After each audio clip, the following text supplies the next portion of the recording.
time, Kitchen Mart's offering a $750 trade-in credit for your old countertops. Go to kitchenmart.com today and schedule a free in-home consultation and save $750 off new countertops. No one does it better than kitchenmart.com. Get Black Friday savings during the Happy Honda Days excitement going on now at Stockton Honda, Northern California's best Honda dealer. You'll score big with low payments, top trade-in value, and a huge selection of new Hondas. Don't wait. The clock is ticking at StocktonHonda.com.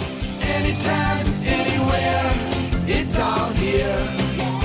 StocktonHonda.com. Based on the results of the study recognized on June 18, 2025, USA Today's list of California's top car dealers 2025. KHTK HD1 Sacramento, KYMX HD3 Sacramento. From the Power Business Technology Toshiba Studios, Sactown Sports 1140. Feeding your passion for local sports in the afternoon. It's the Drive Guys on your radio at 1140 a.m. Streaming audio at SactownSports.com and the Sactown Sports app. You can also watch the show on YouTube at Sactown Sports 1140. Here are the Drive Guys. Welcome to a big, fat Northern California Sports Monday. Are you able to continue? You good to go? Oh, yeah. Oh, man.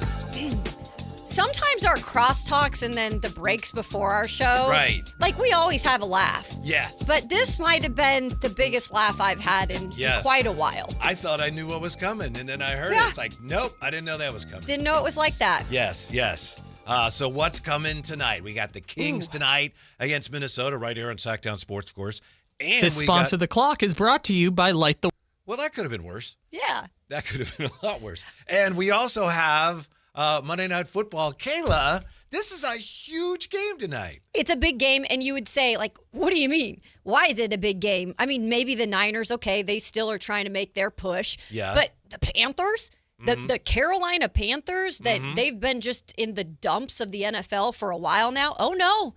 Look again, my friends, because the Carolina Panthers could be tops in their division. What? Yeah. What? Is that not crazy? I should have seen that coming because obviously Tampa Bay had their hands full last night. They got boat raced. And so here the Panthers are visiting Levi's with a chance to move into first place in the division. And the 49ers could, according to some of the numbers, they could almost clinch a playoff spot with a win tonight. Right. And so that's the thing that I love about the NFL, because even those years that you have teams like the Carolina Panthers, eventually they find a way to put things together. And again, maybe the verdict's still out on Bryce Young, their quarterback, who was the number 1 overall pick. However, if you go look at what they've done in the past couple of years to where they're at now, they're doing what they're supposed to do. It doesn't happen overnight, but they're slowly climbing in terms of wins. He's slowly getting better as a quarterback, and they're slowly starting to put the pieces around him, i.e. Tedarella McMillan, who we're going to see tonight. And that's what eventually will help you maybe get in the position where we're talking about tonight with them. But the Niners say, hope not. So Kayla Anderson with us today and tomorrow, right, on this holiday week? Yeah, Thanksgiving, Turkey week. Interesting parallels in some ways between the 49ers and the Kings. You know, Christian McCaffrey traded by the Panthers a couple years ago, and yet, you know, here the Panthers are. They're still breathing. They're actually making something of a comeback in the NFC South. But we all remember the trade, and remember part of that was the Panthers saying, this guy's broken down a little bit. We owe him a lot of money. We're not going anywhere. Maybe we send him somewhere where he's better off. And that's, in some ways, exactly what the Kings are looking at with some of their players right now. It really is. And so quickly did it happen. And with the football side of things for CMC, this will be their first meeting with the Panthers since CMC went to the Niners. So that's kind of crazy to think about, but so that'll be interesting on its own. Yeah. And then for, the Sacramento Kings, they go and win a game on Saturday, but yet the headlines today I'm sorry, what was that? What happened now? Did I miss They that? actually won a game. At Denver? They did. I mean, I even had to do a breaking news alert text to some people, just to make sure that they knew how big of a deal it was that they won a game. Yeah, I know. But we're talking about what this morning on all of our stations, all of our shows, I should say. We're talking about interviews, Scott Perry and Sam Amick, and we're trading everybody. Mm-hmm. Scott Perry didn't say that, but that's the report. Except for Keegan and Nick Clifford. Yeah, and maybe the Beam. Don't Bee trade might the be Bee. untouchable. Yeah, don't trade the Bee. Slamson better be untouchable because he's the best mascot. Exactly. You can't be doing Hall of any Fame of that mascot. stuff. Yeah. Mm-hmm. So I guess 2 untouchables, so they say, but there's already, talk about DeRozan, and we'll get into all this. Yeah. DeMar DeRozan, and obviously, what are we going to see with Domas? I don't know.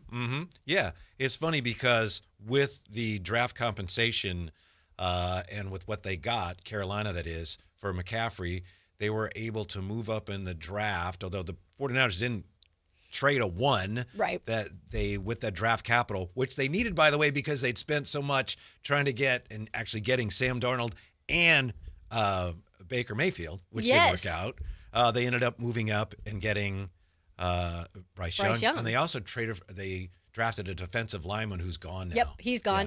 Was that Burns? No, it that wasn't him because he actually is pretty good. Yeah, that was in 2019, I think, that they got. But here they are, and the 49ers went to the Super Bowl, and they've been contenders. But the Panthers are right there right now.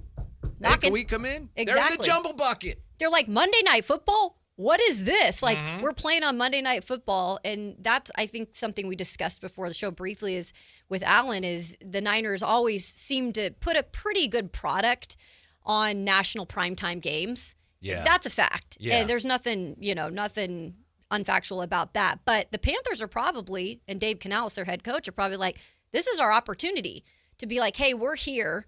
We've kind of been working behind the scenes quietly for some respect. This is a big opportunity tonight to get that. But the Niners, and the way that they, Shanahan takes pride in that kind of stuff. I don't know where this is going to go. I think it's going to be a tight game. They got a movement over there for sure. Right? Got a movement going on somewhere. It's funny you mentioned how well the 49ers play at night. And I know going back to the Harbaugh era, I haven't heard this current team say it, but during the Harbaugh era, they played really well in primetime games. And I think it was Patrick Willis and some others said, hey, we're used to playing like Friday night high school football. We loved it. And he said, that's what this is like. So I don't know, maybe there's some of that with this group as well. But make no mistake, Carolina Panthers look like kind of a lesser team, but they're having a surprising year, and this is a huge, huge game tonight. And I love to see, like, a prime time type of player to be. And I know that Tedero McMillan, their first-round pick out of Arizona, did a lot of draft analysis this past year during the draft, and he was one that I think people were either in or out on. Some were like, his game's not going to necessarily carry over to the NFL, but then a lot of people were like, what are you thinking? Like, yeah, it will.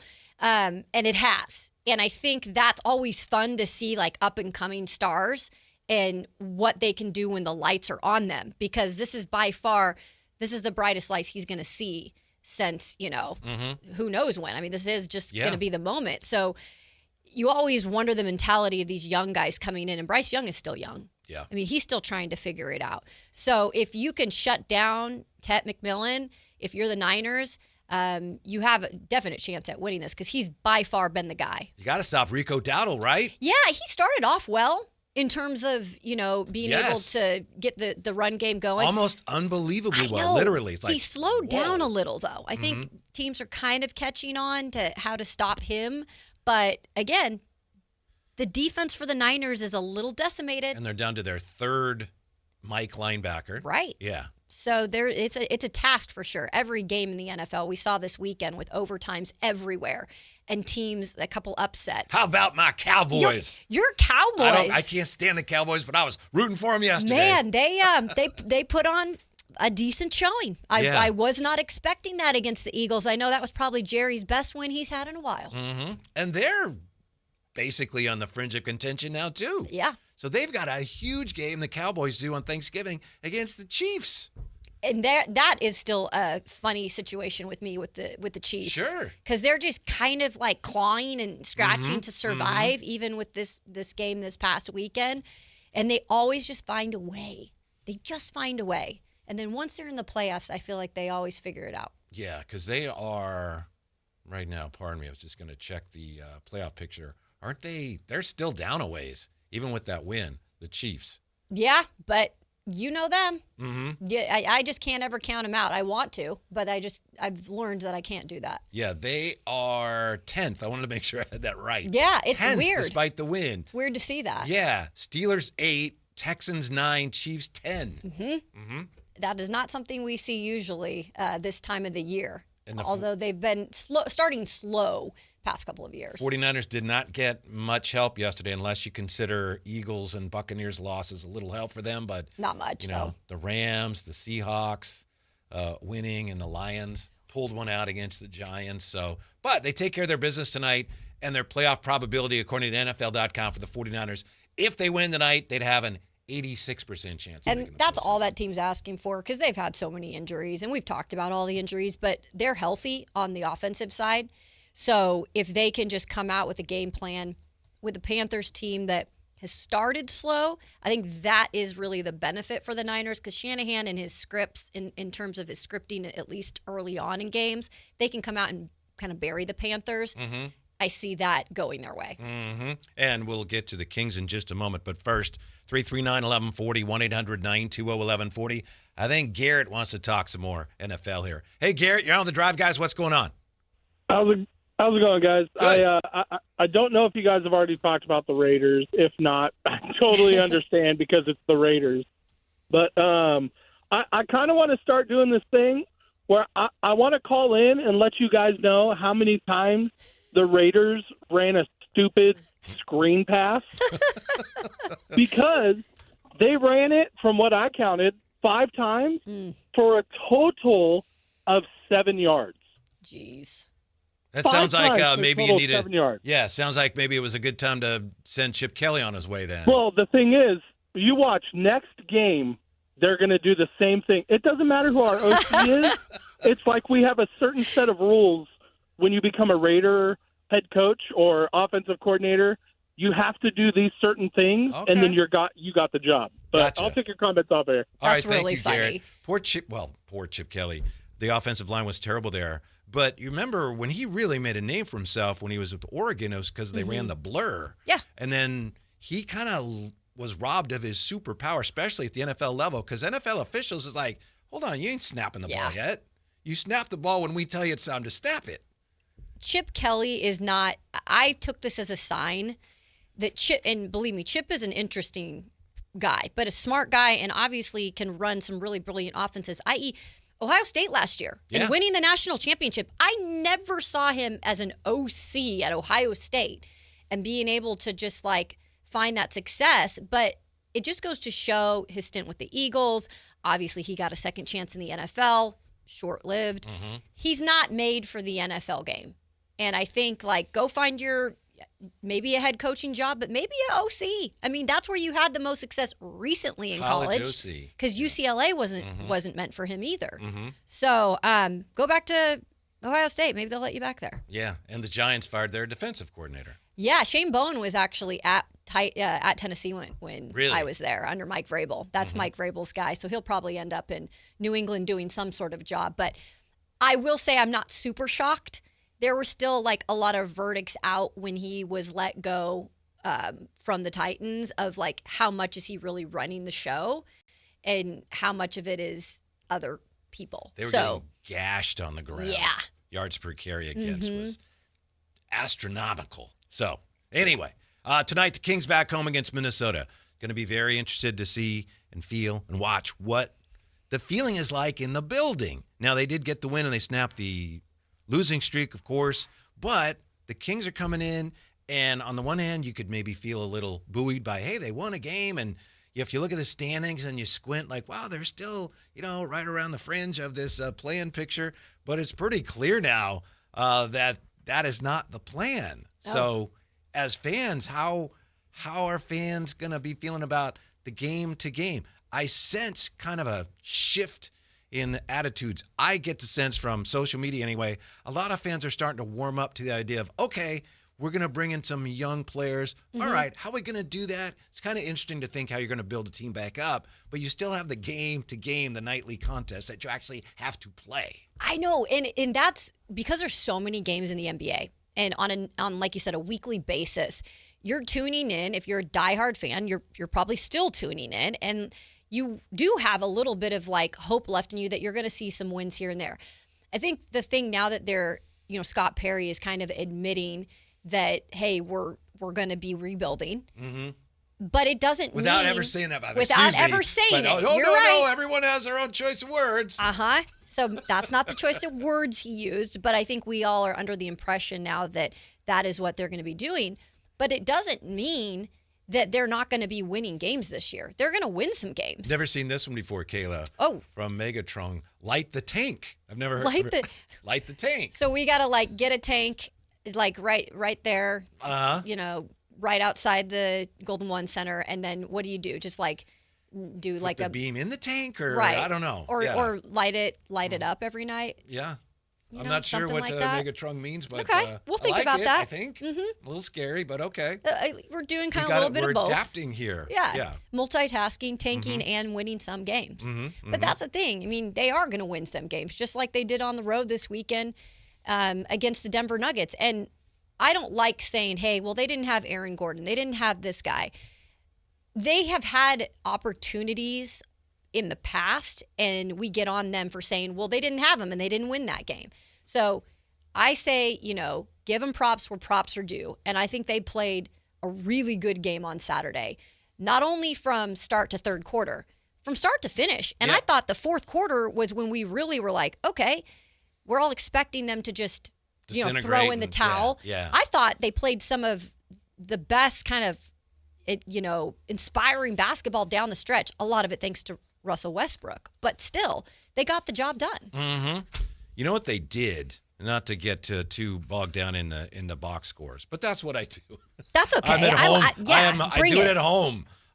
You look at how well they shot the ball, the Kings. They won the game because they made a lot of shots. Mm-hmm. They were 48 for 91. You take out 10 for 30 from three. So they were 38 for 62 on twos. Yes. Yeah, 38 for 61, pardon me. So that's like 62%. It's they good. And a lot of it was right at the rack. What did we talk about the other day, Kev, when we were saying what's the one thing that they don't do a lot of, or it's almost like they don't have the confidence to drive, or to get in the paint. We were having that conversation and watching them on Saturday, it looked like a different team. Like even if they didn't make a shot, it's almost like they built the confidence to just keep getting in the paint, driving to the hoop, if not finding another 23 free option. throws and made 22 of those. Yeah. And they shared the rock. And that's like the thing that really stood out to me. 32 assists in this one. And only six turnovers. I know. That's remarkable. And that you better win a game when you have statistics like that. But I know Doug Christie after the game specifically said when asked about the assists, he said, we at least need 30 to be winning games. And they haven't really been at that mark. So to see that was really refreshing. And then I know this is a little stat, but sometimes the little things stand out because they are points. 22 of 23 from the free throw line. This is not a good free throw team. They were on Saturday. Yeah, that's what you have to do when you have a lead in the fourth quarter on the road. You have to take care of the ball, and you got to make your free throws. If you do those things, you're usually going to win. They did those two things all game long, and they were so decisive. And again, as I'm saying this, I feel like, well, hold on. Should we even really be focusing on this? Because now we're talking about this particular roster and something they did well, and we don't know how long this roster is going to be together. So I start to feel like, where are we at cross purposes? But it was a basketball game, and it's a fact they were so much more decisive on offense. Everyone talks, and I talk about it. We all talk about effort. The effort's got to be there, and that's vitally important. But on offense in that game, it was get the ball, whatever you're going to do, dribble it, pass it, shoot it, do it quickly. And they did that. And that's why they were so hard to guard. It was fun to watch. It was, even when things got a little out of hand at one point, I think they had it the most. The Nuggets had a 13-point lead, and right then I kind of even clammed up a little. I was like, oh, here it is. Like this is when they start to lose it. Yeah. But give them credit. They got back in. The defense I thought looked good. I thought the defense gave their offense chances to win the game. And they were able to do that. Another thing with Dennis Schroeder coming off the bench, he's been good coming off the bench. So really I don't know if that stays a permanent thing, but I think it should right now at least because it's working. And Russ plays a lot better as a starter. He does. He absolutely shoots the ball does. better. Yeah. And I think them combined, I heard the stat, 1 turnover between the two of them, which is really good. Because usually that's the frustrating part about Schroeder or Westbrook. Take care of the ball, yeah. So. So I see you're telling me, hey, keep it together. You can, with this bunch, you can make a run at the play-in. Is that what you're telling us, Kayla? You know me, optimistic Kayla here. I'm always like, it can happen.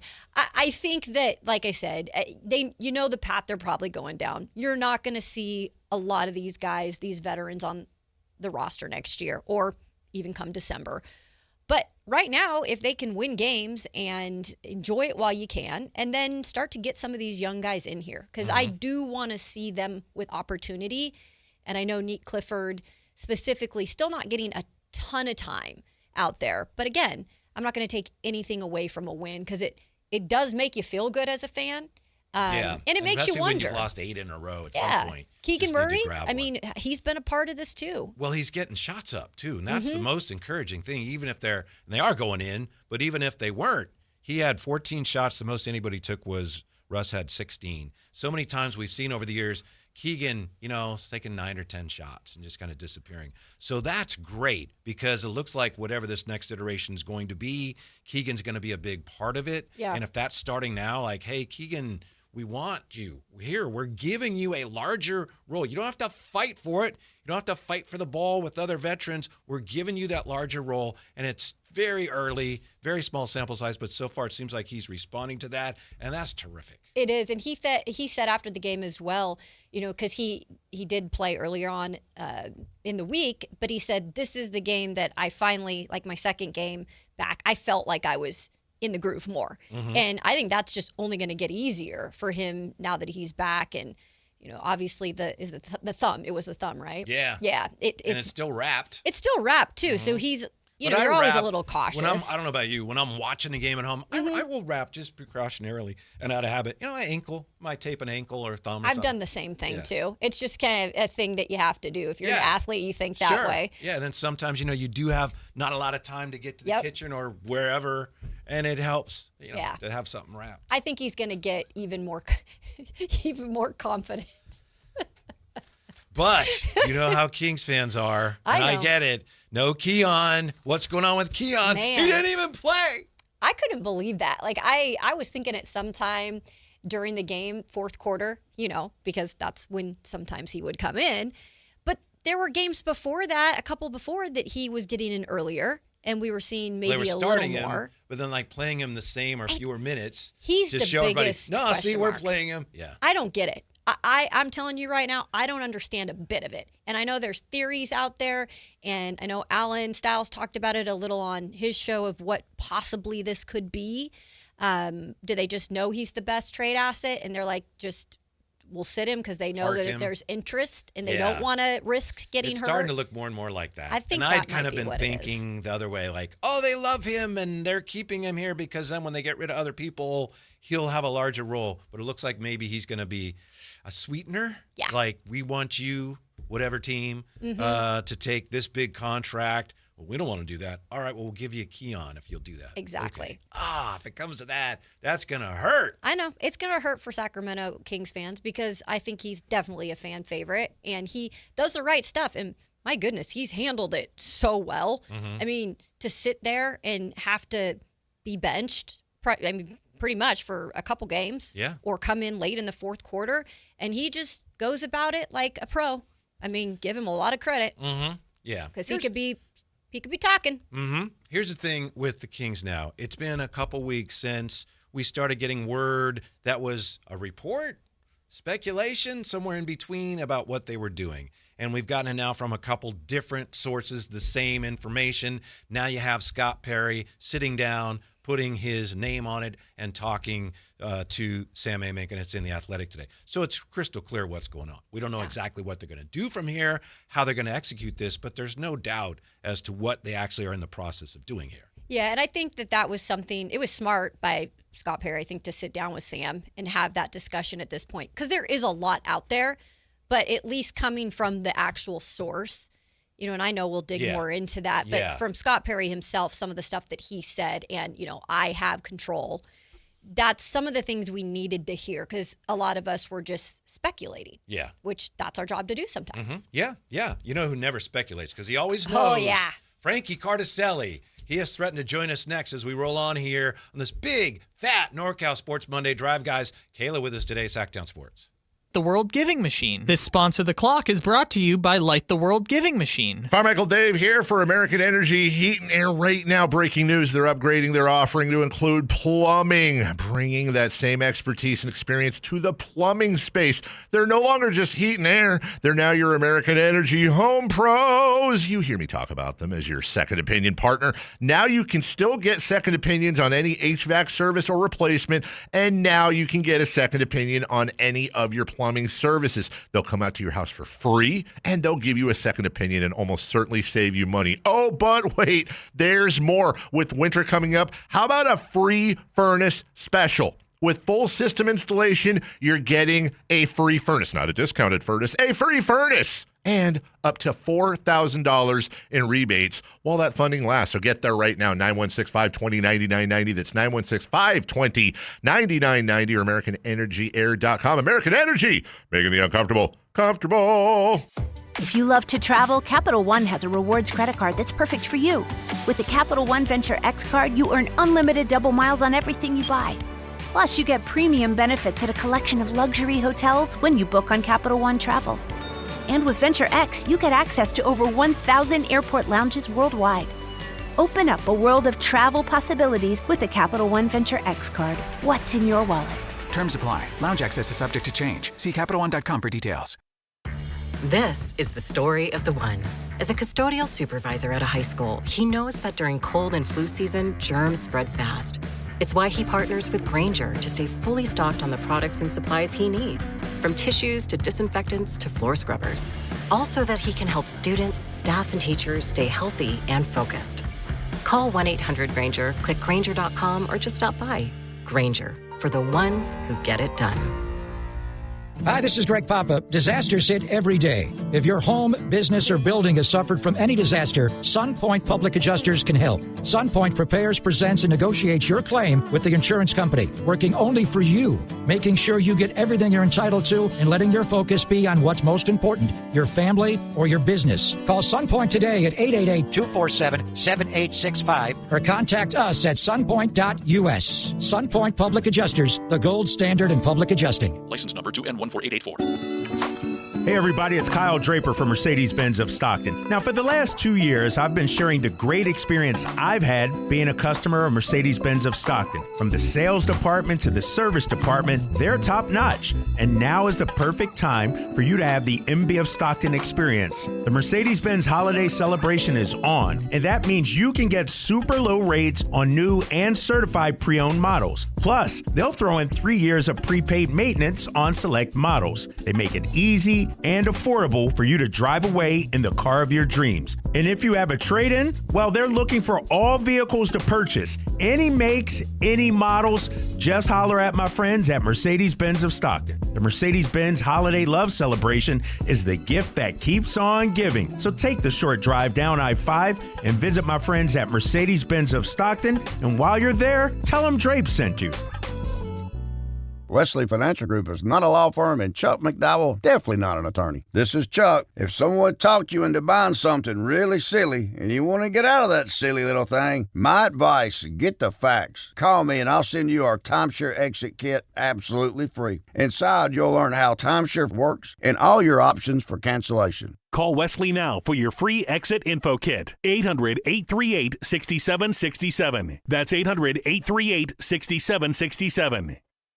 With the new IHOP value menu, $6 is all it takes to go to your happy plates, where stacks of pancakes with bacon and eggs are just $6 every day. French toast, sausage, and eggs are, you guessed it, $6.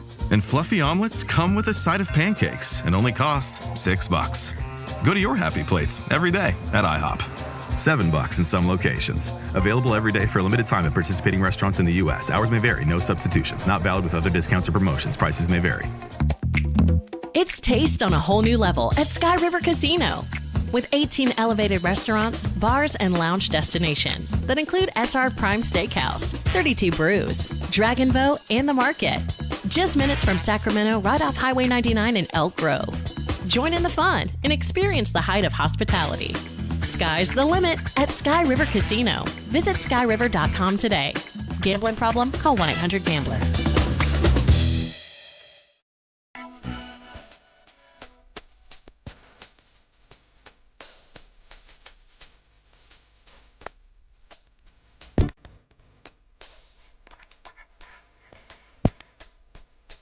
Live and local, it's the Drive Guys.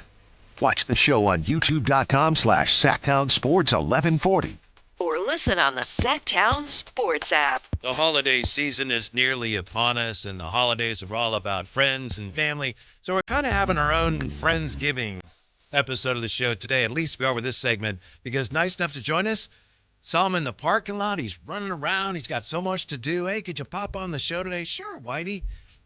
Frankie Cardicelli. Yeah! How are you, Frankie? Let's go! I was trying to get away. You guys found me. No, I'm, as Alan Styles, so, nice guy, Alan. He is a nice guy. I'm on with him a lot. Yeah. So I don't think you should be complaining a little bit, but, I'm here on this fine holiday week just to take care of some stuff and from the behind the scenes aspect of things, and popped in to say hi to Alan, and didn't think I was going to get in trouble with him, but happy to be here with you guys to talk about a very, very happy topic, which is Kings basketball. Yeah, truth be told, I happened to hear Alan complaining about you not coming on as I pulled into the parking lot. And as I pulled in, Frankie was talking to Kayla.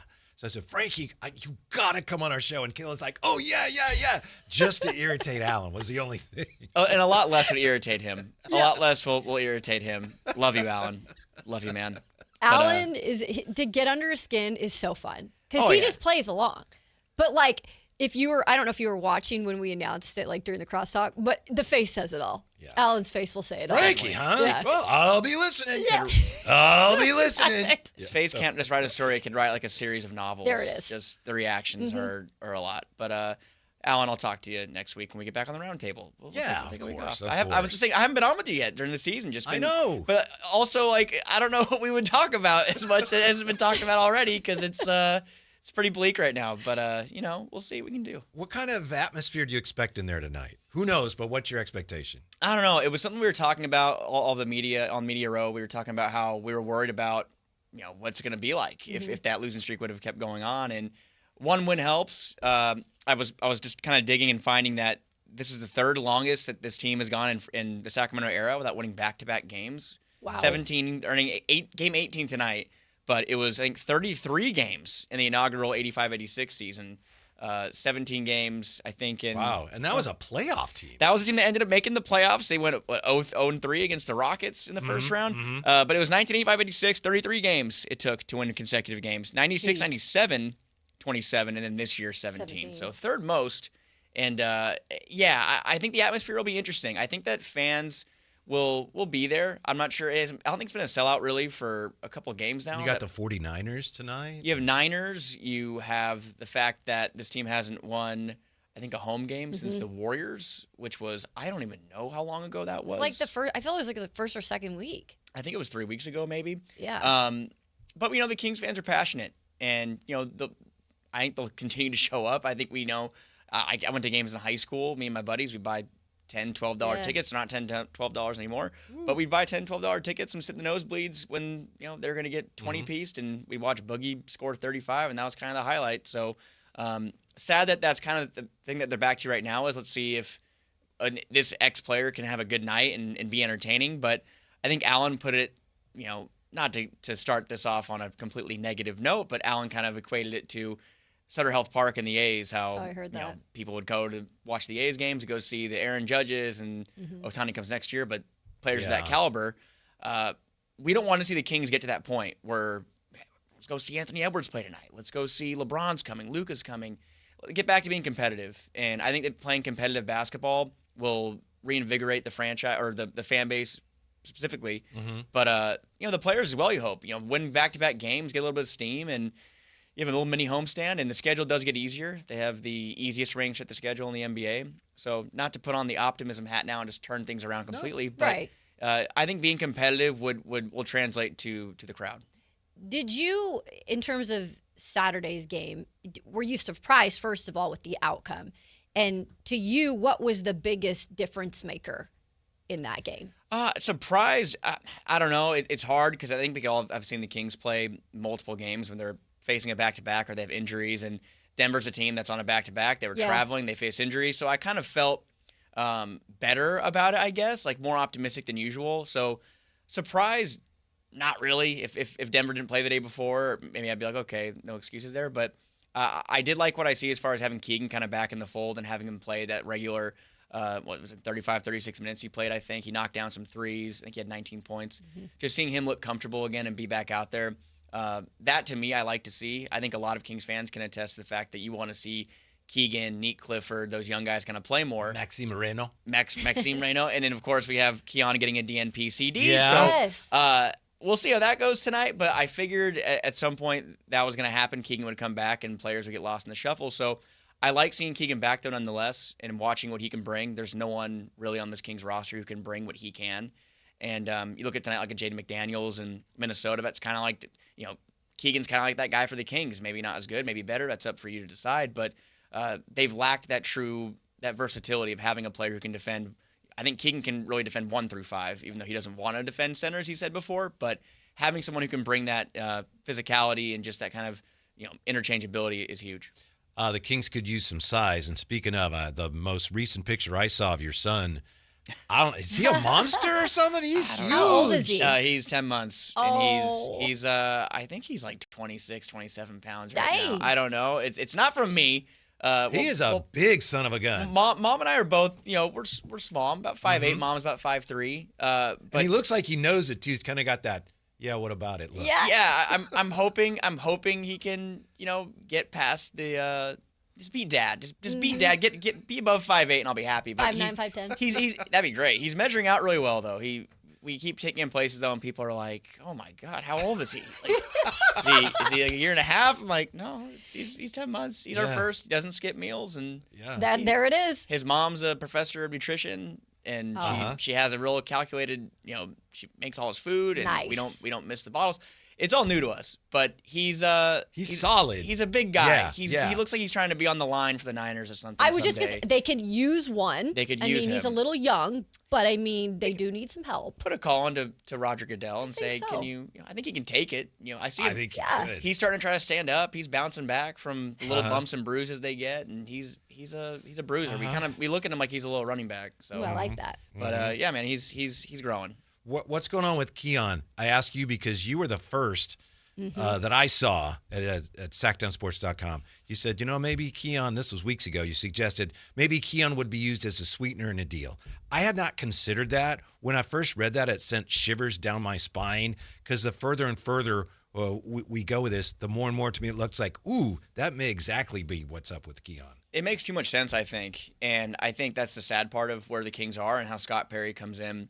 He has no affinity with any player on this roster, I don't think. I don't think there's anyone that he didn't draft anybody except Nate Clifford in Maxime Reynaud. He's fully coming in as someone who has not attached to the Beam Team year or the memories that have happened over the past couple of years. Strictly business, all transactional. And I think that Keon Ellis is an asset, someone who's on a very cheap deal, going to be a free agent. The Kings had their chance to decline his option and extend him, and they didn't do it in the summer. They still can in February, I think. They can open back up those talks, but will he be here in February? That's the main question. And when you're looking at upgrading this current roster from an asset standpoint, you have Keegan Murray, who now is on a large extension, though, so that kind of diminishes that value a little bit. Plus, he's a player that we've all heard, and it's not really secret. Right. The Kings want to keep Keegan Murray, and they'll do everything they can to keep him. And they couldn't trade him now if they wanted. No, probably not. I mean, super because unlikely. Of his contract, yeah. Super unlikely. Yeah. I think he goes from making $9-10 million to I think $27 or $28 million next year. That's a player the Kings should keep around. Granted, but is Keon a player the Kings should keep around? I think that argument is there as well. And that's why I kind of look at it as Scott Perry, I think the positive side of me is thinking maybe he likes what Keon does already, and he kind of knows that's the kind of guy that we kind of need. And I got to figure out how to get these other guys situated out, like the DeRozans and the Westbrooks and the Levines, and there's not enough minutes to go around for all of these guards. So with Keon Ellis, it's more of, can he stick around past the deadline and survive all this overhaul? Or is he someone that, the Clippers call about DeMar DeRozan or someone else calls about Zach LaVine or Sabonis and says, we'll take on this contract and the remaining guaranteed deal, but maybe throw in Keon Ellis as well. Mm-hmm. Every team can use an interchangeable guard who can knock down threes at a 40% clip or better. And I think Keon is someone that we look at. I think Dave equated him to Lou Dort, which I've done over the last couple of years. So the Kings could use like a Lou Dort, a guy who's just going to be physical on the defensive end and knock down the open look. And that's what Keon is. And I feel like that the Kings really shouldn't turn their nose up at that, because I don't know how many impact defenders the Kings have had. I don't remember any off the top of my head over the past 10 plus years, going back to the Doug Christie era when he was their main defender. And they've been really lacking that. And I think even in the mid-2010s, they were rolling out not Jace Anderson from the B, which I call it James Anderson. James Anderson was starting at the 2 guard because I think George Karl liked the physicality he brought, and they've been looking for it for a long time.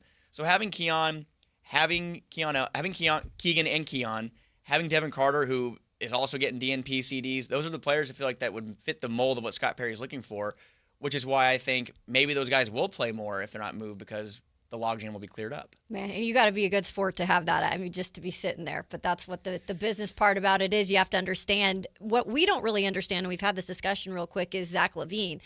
I mean, I know that we've alluded to maybe the back being an issue, but I'm not one to make a ton of excuses. Like, if you're out there, if they're putting you out there, like, you are expected to pretty much do what you need to do. And he's just been so inconsistent past those 6 games to start the season. Almost like he's being passive. Yeah. And I feel like the aggression's not there. And a lot of people on social media point out how Zach LaVine, he no-shows in big games. And the Kings don't really have, I was telling my wife, I'm like, yeah, it's kind of a weird feeling. There's not really any quote-unquote big games coming up where any stakes are on the line or anything. Well, last year, coming down to the play-in push or playoff push, whatever you want to call it, Zach LaVine had a couple rough games. He had a big one in Detroit. He tore apart the Spurs, and I think the Hornets, he had a big game, and then fell flat in every other big game, including the play-in. So this year so far, when he takes over 15 field goal attempts in a game, which is an 8, which is why I think that's half the game so far, he's missed a couple, but when he takes over 15 field goal attempts per game, he's averaging 30 points per game on 54% from the field,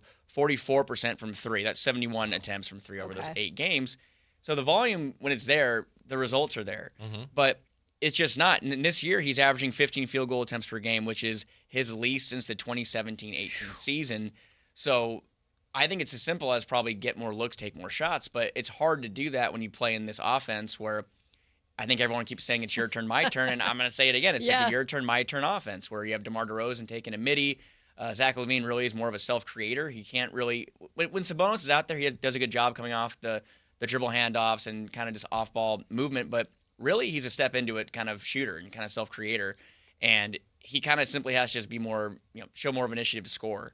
And that's if the Kings, again, are trying to win basketball games, right? Now, if you're in the camp of, that's fine, let's see what happens with the draft pick, sure, let them keep doing what they're doing, but from a value standpoint too, if Zach LaVine's saying, hey, I want to play for this team and get moved at the deadline and they can restructure his contract or what have you, he's got to boost those numbers up a little bit and get back to, like you said, the first 6 games where he was, I think, averaging around 30 a game. So, like I pointed out to you, when he's shooting 15 or more a game, the numbers say he's scoring 30 points per game, and it definitely feels that way. Well, Frankie, we look forward to more of your outstanding coverage of the Kings, and thanks for all you do for the Sactown Sports. You run the website, do a great job. We appreciate it. I know. He's a rock star. I hunted him down in the parking lot. I'm like, tell me all the stuff you do, because I was like just trying to learn all about, all the things they do, because they're everywhere. I'm just grateful to work with you guys, man. You make it easy. You and Dave and Jason and who is the other show here? Chris Verlaud, are you thinking of? Yeah, I think Verlaud. Yeah. There's another show somewhere. I can't remember who the host is. The one before us. Yeah. Oh, you're thinking of Kyle Ledbetter. That's right, Ledbetter. Oh, he's great. Great guy.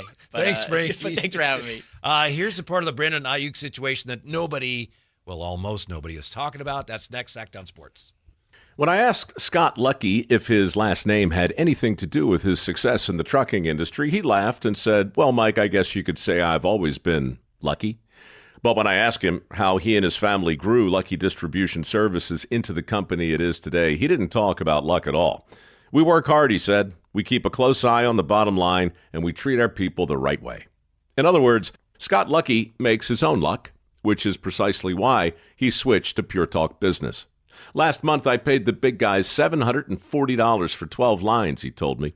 This month, I paid Pure Talk $420 for the exact same service.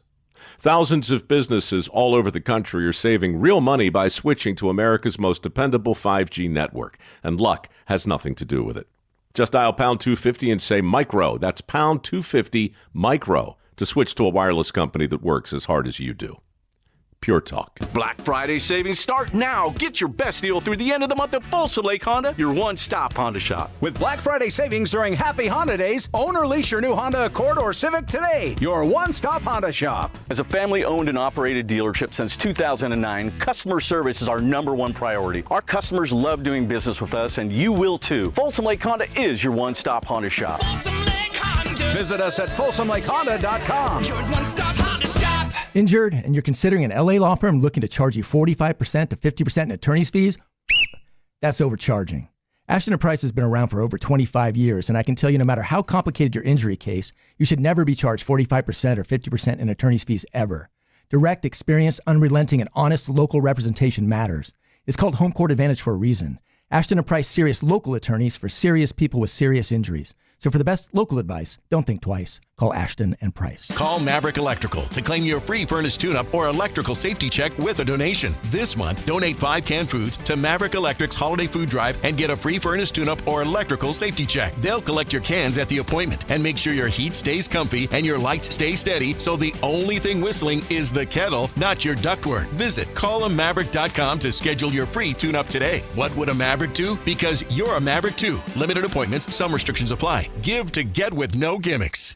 Hello, Sacramento. I'm Emran Pilati, owner of True Sports Cards and Collectible Store here in Rockland, California, and the host of the True Sports Cards Show that airs right here on Sactown Sports 1140 every Saturday from 10 to 11 a.m., where we discuss the latest trends, hottest products, and deliver exclusive interviews with other industry leaders. And don't forget to visit our shop, True Sports Cards, at 6661 Stanford Ranch Road in Rockland and see what we have for all your sports card and memorabilia needs.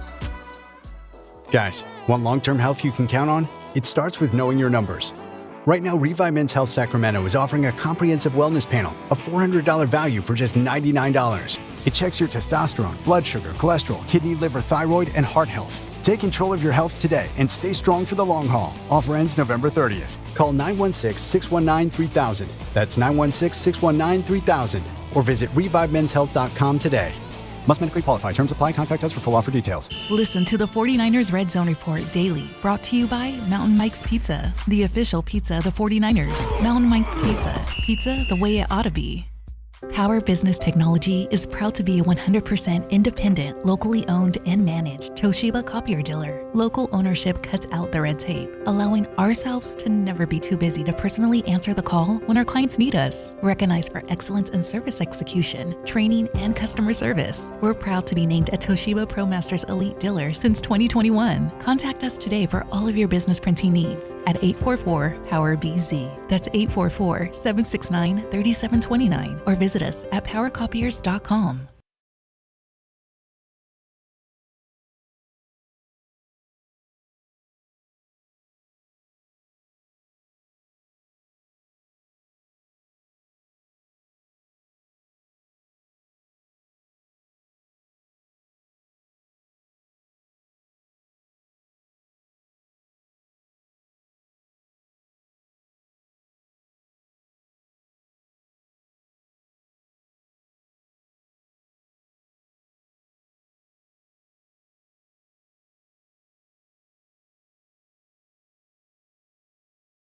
My fantasy quarterback. For some reason, I felt to bench him this week and start Brock Purdy. So we'll see if that pays off, but I think it's going to. Yeah. All the best to Baker with his dislocated I know, I don't like to see that. left shoulder. Stinks. Yeah, I tapped out early on that game. I kind of like to watch the Rams, but they're annoying now, especially when they're winning by so many points. So I turned on NBA TV, and they had, for some reason, a special on about Wilt Chamberlain's 100-point game, and I was just glued. You're like, I'm not going back to the game. It was narrated by Bill Russell. Oh, well, that's the best. It was really tremendous. Yeah, I could see myself getting sucked into that as well. Let me personally just say, if I was Schmeling Miles, I'd be extremely upset over that game. Really? Yes. Yeah. So I was watching that with my wife, and she couldn't believe that there was no video or film of Wilt Chamberlain's 100-point game. There's audio from the radio, but there's just a bunch of still shots that may or may not be from that game. And so there's some people that say, that never actually happened. So. That is, I did not know there was no video. Yeah. That's a little strange. It was in Hershey, Pennsylvania, 1962, and some of the regular media like, I don't want to go to Hershey on a Friday night. So luckily there's the radio call. But anyway, that was tremendous. Speaking of football, we'll be watching the 49ers tonight. What do you make, though, Kayla? This is a story that broke Friday, and Jay and I never got around to it. It was kind of swirling around as we left the air Friday. What's going on with Brandon Ayuk? I don't know that we're going to see him at all this year. So we went from having some brief discussions on here about, Brandon Ayuk could be back, or is Brandon Ayuk going to be back at all? Like, we've gone so many places with Brandon Ayuk this year. And what's funny to me is, who are we kidding? We're kidding ourselves, because if you go back to last year before he got the extension, we were having conversations about Brandon Ayuk and the drama that surrounded him in the Niners then. Yeah. And then I was actually surprised that they gave him a contract, because he was talking to Jaden Daniels, his former ASU teammate over in Washington. And I don't know if you guys remember, but there was a whole thing how they were on TikTok Live, and it got out there that, they were having a conversation how the Niners didn't want Ayuk. And then it all kind of patched over. And then he got the extension, and then apparently he got as hurt. you probably know, Kyle Shanahan apparently had to run upstairs when Ayuk said he would sign and halt a trade to the Steelers. Like, literally, like, no. So Rob Stats Guerrera, who has a great 49er podcast running, has been up and running for a long time. His theory is that if you parse Kyle Shanahan's language when he spoke about this last week, Kyle at one point referenced, there's only so much a coach can do. Sometimes it's you get, the front office involved. What did that mean? Maybe Kyle was just going, hey, it's not my fault. Rob Stats Guerrera says, that's a coach saying, I want the guy, but that the money people, and maybe even John Lynch, but the front office people and the money people are going, we don't want to pay him that money.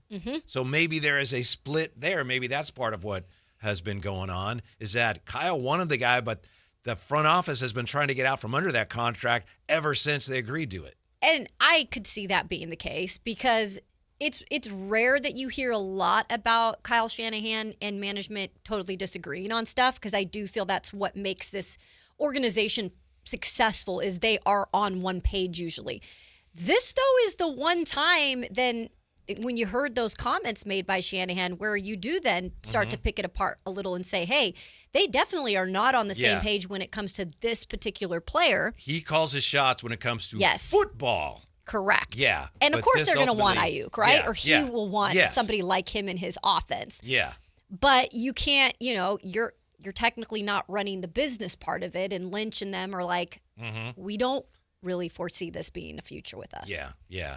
And Rob Stats Guerrera suggests that Brandon Ayuk went with his own medical people, so that was technically in violation of the contract, even though that's what Bosa did. That doesn't mean Bosa's contract was the same, but you could understand why Brandon Ayuk would say, 49ers medical staff? Yeah, no thanks. I'll pass on that. But the 49ers then can call him on that, say, well, you're in violation of your contract. Of course. Yeah. And, they're grown men, and when they're in the league, as long as they are, they're going to start doing things the way they want to do, especially in a situation like that. I just don't think he sees himself here either moving forward. I think he's probably accepted that too. Like, this is not going to be the marriage. And it doesn't seem right now like they need him as much as I thought at this point of the season they'd be needing him if he weren't back yet. Depends on Ricky P to a large degree. Ricky P is back. Obviously, he's been back for a couple games now, and it is expected to get back in the groove here. But as old as Kittle is, he's kind of been able to stay somewhat healthy, and he's been in a groove lately. And then you've got Juwan Jennings and obviously CMC. So it feels like the offense is kind of fine without Ayuk. Maybe it would be even more so hard to manage everybody's, playing time to have him there. It's also maybe misleading the fact that we're basing so much on what they did offensively against the Arizona Cardinals. That's true. Yeah. Who struggle a little bit. Who struggle and continue to struggle. Yeah, and they almost pulled one out yesterday, but I tell nope. And continue to have injuries everywhere. I know all teams do, but they just have like pew, pew, pew. Everyone's good. I mean, Brissett was down for a second. So. Campio wants to know if I was at the Will Chamberlain game. See, people are so funny. Isn't that funny? You're only 27. It was 1962, Campio. No, I was not at the game. I mean, you're not even 30 yet. May have lapped it. May have lapped 30. But no, I was not at the game. But I'll take his cheap shot and turn it into something hopefully somewhat interesting. Apparently, there was 4,000 people at that Will Chamberlain game. And Will Chamberlain himself, before he passed, of course, said, I've talked to like 40,000 people that say they were there. Everyone says, oh, I was there at that game. And he says, there were not. And there were like 4,000, and that's all? Yeah, because it was in Hershey, Pennsylvania. It wasn't even in I know they play like York. minor league hockey there. Yeah. Does that count as knowing anything that happens in Hershey? That's very good. Best known for what, of course? Hershey. The chocolate. The chocolate bar. Yeah. So anyway, my point is I tapped out early on the Rams, but this game tonight will be more entertaining, I hope. I think and so, there were down the stretch, as you mentioned earlier, some of those games yesterday, even the late window, which didn't look that great on the surface, there were some terrific finishes. Overtime was like the theme yesterday, and so that what makes me think sometimes carrying it over to like Monday night, we could see overtime. It would not. I'll just say this: it would not shock me to see overtime tonight. If the Niners though come out and can bury the Panthers with a couple touchdowns early, it could be a long night for the Panthers. So it could go either way. Yeah. You see the Panthers, maybe this is a little bit cliche, but I think it's their ticket to victory. If there is one, run the ball, keep the 49er offense on the sidelines. Yeah. Low-scoring game. You're up maybe 13-10 at halftime, and you just kind of strangle the 49er offense to keep them off the field. So don't share that with the Panthers. Don't shave that. They probably figured that out. But. Yeah, I think they might have. Dave Canales is probably like, When we come back, the Kings are looking to deal apparently just about anybody. So how come Keon fans are so unhappy? Well, I think we just answered that question, didn't we? Well, we'll answer it again when we come back to Sactown Sports. This is the story of the one. As a safety manager at a manufacturing plant, he does everything he can to keep his coworkers safe. From finding ways to reduce risks to keeping safety supplies in stock. And for that, he relies on Grainger. Grainger offers a broad range of quality products and next-day delivery, so he can always play it safe. Call 1-800-GRAINGER, click Grainger.com, or just stop by. Grainger, for the ones who get it done. Wesley Financial Group is not a law firm, and Chuck McDowell definitely not an attorney. This is Chuck. If someone talked you into buying something really silly and you want to get out of that silly little thing, my advice, get the facts. Call me and I'll send you our timeshare exit kit absolutely free. Inside, you'll learn how timeshare works and all your options for cancellation. Call Wesley now for your free exit info kit. 800-838-6767. That's 800-838-6767. Kohl's Black Friday deals are here. Grab your coffee and put on your sneakers because it's go time. Through Saturday, save up to 50% on everything from toys to beauty faves, winter styles, and more. Plus, earn $15 Kohl's Cash for every $50 spent. Yep, that's extra Kohl's Cash. So run, don't walk. Just hold on tight to that coffee. Select styles, some exclusions apply. Coupons and Kohl's Cash do not apply to Sephora. Offers end November 29th. See store or Kohls.com for details. Just announced, Stockton Honda has been named #1 of California's best car dealers in 2025 by USA Today and Statista. This prestigious award is based on thousands of customer reviews and recommendations, ranking dealerships for service, value, and satisfaction. Out of hundreds evaluated, Stockton Honda is proud to be #1, recognized for all-around excellence and commitment to our customers. Visit Stockton Honda, where reputation meets the road. Anytime, anywhere, it's all here. StocktonHonda.com. For over 90 years, Hagen Oaks has partnered with the biggest brands in golf to bring cutting-edge technology to your game. Our one-of-a-kind total game fitting offers a level of experience and precision that is unmatched. From driver to putter, footwear to golf balls, our TrackMan-powered performance studios, 3D footwear scanner, and Ping's Ballnamic ball fitting kiosk ensure every piece of your gear is tailored to your swing. Trust the experts at the Hagen Oaks Golf Super Shop. Total game fitting starts here. Thunder, feel the thunder. It's the energy all around you. Lightning and the thunder. The thrill of the moments to come. The flash of lights. The rush of pure exhilaration. The roar of the crowd. See it, hear it, feel it. Feel the thunder. Lightning and the thunder. Thunder Valley Casino Resort. Feel the thunder. KHTK HD1 Sacramento, KYMX HD3 Sacramento. Your flagship station for the Beam Team. From the Power Business Technology Toshiba Studios. This is Sactown Sports 1140. I'm from Sacramento. Twist on the beat so you know.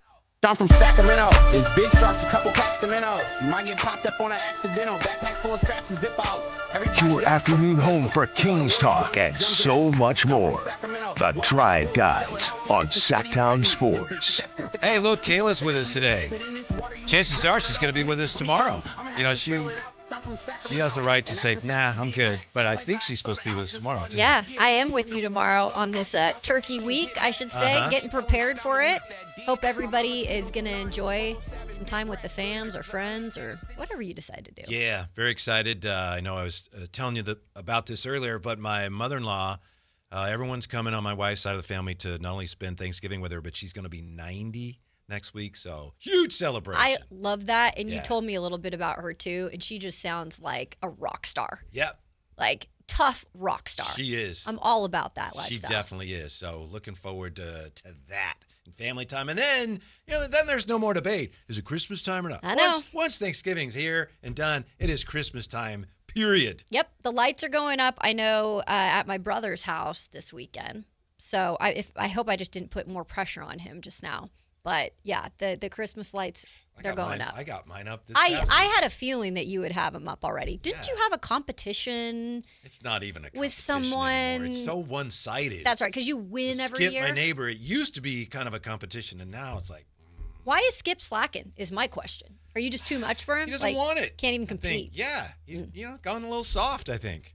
Dang. Mm-hmm. Well, we hope that the Kings don't play that way today.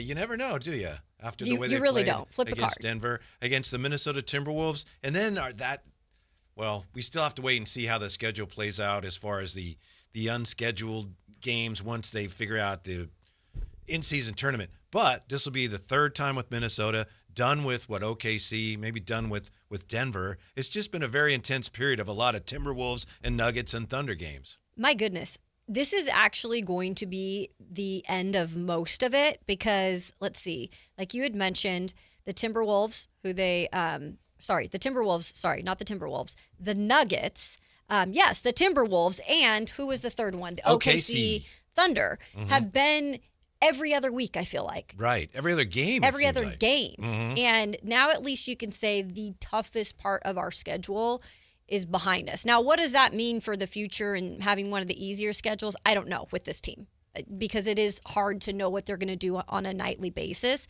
But I will say from the game that we just saw them play and how they played, and Keegan Murray is back. And by the way, there is no Domas still, and they were able to take care of business without him. It will be interesting to see how they move going forward, knowing that there isn't going to be all these pieces here in the future. Yeah, how the team goes forward, how the fans choose to go forward, given that we just had two more huge, juicy chunks of Kings news, if you will, that came down over the weekend. Jake Fisher, Steinlein reporting what we pretty much had already heard. The Kings, according to sources, are willing to trade just about anybody except Nick Clifford and Keegan Murray. And then we had the piece today in The Athletic from Scott Perry sitting down with Sam Amick, where he didn't say that per se, but he did say, this is, you can call it whatever you want, but we are in the process of refreshing the roster.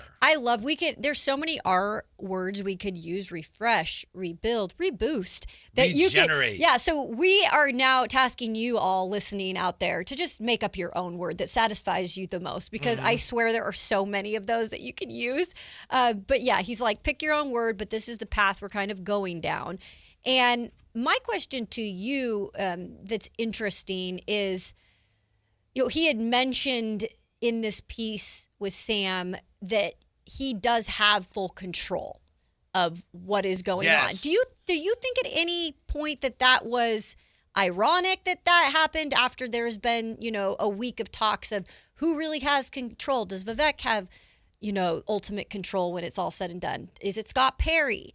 I thought that was an interesting part to the piece that he made sure he put out there. It is interesting because prior to this, he had not been so declarative when it came to that. His first media conference, I asked him about that, but I couched it. I gave him I didn't want to be confrontational in the first session, so I asked him about how do you decide which areas to approach first, or what do you do first? And I said, do you have full autonomy? Mm-hmm. And he kind of made a joke about it and went in and answered the first part. It's like, I let him off the hook. Yeah. Michelle Dapper also asked him Mm-hmm. later in that same news conference, and he didn't say he wouldn't, but he did not say clearly that he would have the autonomy the way he says it here. So for Kings fans, it's great to hear him say that.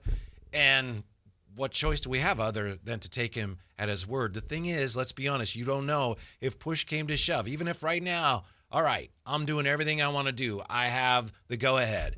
You get to some big decision, who's to say that isn't rescinded? Mm-hmm. We just don't know, Yeah, it's interesting to me, and I know even, Alan's show, he was talking about Alan this. Stiles? Yeah, that Alan You listen guy. to that? I listen to all of our great shows on I this do too. station.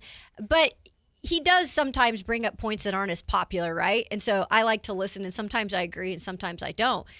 But he had brought up the point too that, okay, then if Scott Perry is saying, yeah, I have, full autonomy, then why I'm not agreeing with the fact that he then decided to bring in Schroeder and got rid of Jonas Valanciunas. Valanciunas. Mhm. And I thought that was kind of a good point. I was like, I kind of agree with you. Like, I don't know if that was the greatest decision either. And I know we can say it now and be like, well, Schroeder hasn't been the most consistent.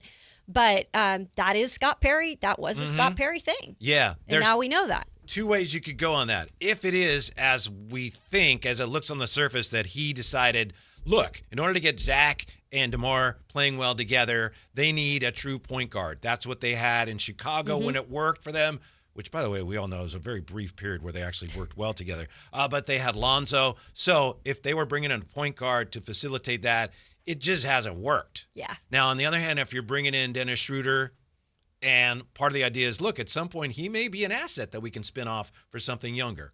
Well, that's chess, not checkers. I don't know if that's the case, but just something to keep an eye on. But yeah, as far as we need a true point guard, we brought in 2 point guards. They haven't helped the way true point guards are supposed to help, even though Westbrook has played phenomenal. And that's actually made it harder and made it look maybe worse because you brought in Westbrook for really nothing and you didn't have to get rid of anything really. And then he's kind of played out of his mind in a way for being 37 years old. I at least was not expecting that level of Westbrook. And then it makes the Schroeder thing, especially because Schroeder's now coming off the bench, it makes the Schroeder thing maybe look a little worse. It does, yeah. But I guess Schroeder is one of the ones, according to the Jake Fisher report, that would be on the block. Yep, he is. Mm-hmm. And I know Carmichael Dave pushed back on that a little bit and said, no, they would trade anybody. Okay, maybe they would. I don't think they want to trade Neek. I don't think they want to. And for a year, they can't. I think people are missing this point.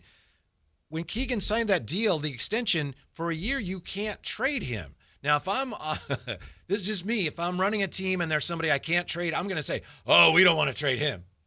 I can't. You can't But trade I want to him. make it sound like, no, he's our guy. Yeah, he's our dude. Like, yeah. But beyond that year, maybe. But right now, no, he's our guy. Yeah. And for the Neek Clifford thing too, that is Scott Perry's first draft class. Yeah. And that's they traded up to get Neek Clifford. Mm-hmm. Remember? They you're traded right. up to get him. Yeah. And that's part of Neek too, why he probably loves it here. He's like, they gave me a chance. So I also say that's no way that he's going to be like, oh yeah, by the way, we're just going to get rid of him if there is something we really want. I think they still keep a guy like him. There's no way they get rid of him now. Yeah, I wouldn't think they want to. Yeah, and I know Dave, he said it's semantics, and it really is. Well, they would trade anybody if they got the right offer. Well, yeah, okay. Except, again, Keegan, you literally can't trade him for the time being. But that brings us around to Keon Ellis. And I know we touched on this earlier. We've touched on it last week and the week before that and the week before that. Keon didn't play in the last game, and now I think some people are seeing the writing on the wall, like, oh, okay, wow, they're trying to move Keon Ellis. I don't know that they are or that they aren't, but I understand why Kings fans, some of them, are so upset. It's because Keon was virtually a nobody, undrafted, at least in NBA terms, a nobody, and then they made him into something, an asset, a guy who would defend. He's always, for some reason, had a more controversial time here just in terms of his minutes than he should. There's been nothing off the court, nothing like that at all. Don't misunderstand me. But how much should he play? Why isn't he playing more? That's always been an issue with him for some reason, even with the last regime. As for right now, it looks like maybe he's a piece that other teams like. Maybe the current regime doesn't like him as much as the previous one, so maybe they see him as, all right, that's a piece we can use to get something with, and Kings fans want him to be more of a guy who's part of the foundation they build around. I see where the fans are coming from partially on this because he is somebody who you root for, right? You just said, you listed it all out. Undrafted, is a good guy when it comes to following exactly what they want him to do, doesn't complain about it in public. I got into a fight with somebody on the air about whether he should be playing more. And he started the next game, so I feel like I won that fight. That happened, and that's kind of, he's been polarizing that way. It seems like it. And I think what's a little interesting, though, is like you're preaching, the future, and we're eventually going to try to do it this way in terms of Doug's mentality and the way he plays defense. And it seems to be, from the outsider point of view, that Keon Ellis is a player who fits what Doug Christie and Scott Perry are trying to put out there for the future. Because he defends. Exactly. And everything's supposed to be based on defense. Because, again, I'll go back to the question that was asked about offense several games ago to Doug Christie. And his reaction, I kind of fell out of my seat because he was so, do not ask me about offense. We are dismissive, not. He was completely dismissive, and good for Doug because he's preaching defense, and that's what he wants to preach. Then the question is why doesn't Ellis get the minutes? That is what is so mind blowing. And I know he said it's been a logjam and all this, but minutes for Keon Ellis past several games, 0 against the Nuggets, 16 with the Grizzlies. So he played a little more in that Grizzlies game, but before that there was 11, 15. The most minutes he's played this year came against the Hawks in that blowout, and he played 31 minutes. Mm-hmm. So it's very interesting. Yeah, so we're just guessing, but I'm guessing the opposite of what I had been guessing now. I have been guessing, they love him, and he's going to be part of things, but they know that, so they're playing guys that want to move. Now I'm guessing, based on what other people are saying and just observing, I think maybe he is going to be part of a package. They see him as people like him, other teams like him, so he can help us move some things that we don't really want to keep. It'd be unfortunate, and people are going to be mad, but we have to see what they get back. If it comes to that, we just have to see what they get back. And you used the word sweetener, whatever you want to, say to make it seem like, okay, he's not going to be maybe the main piece, but part of the piece that they trade to get somebody or just, get this roster in movement.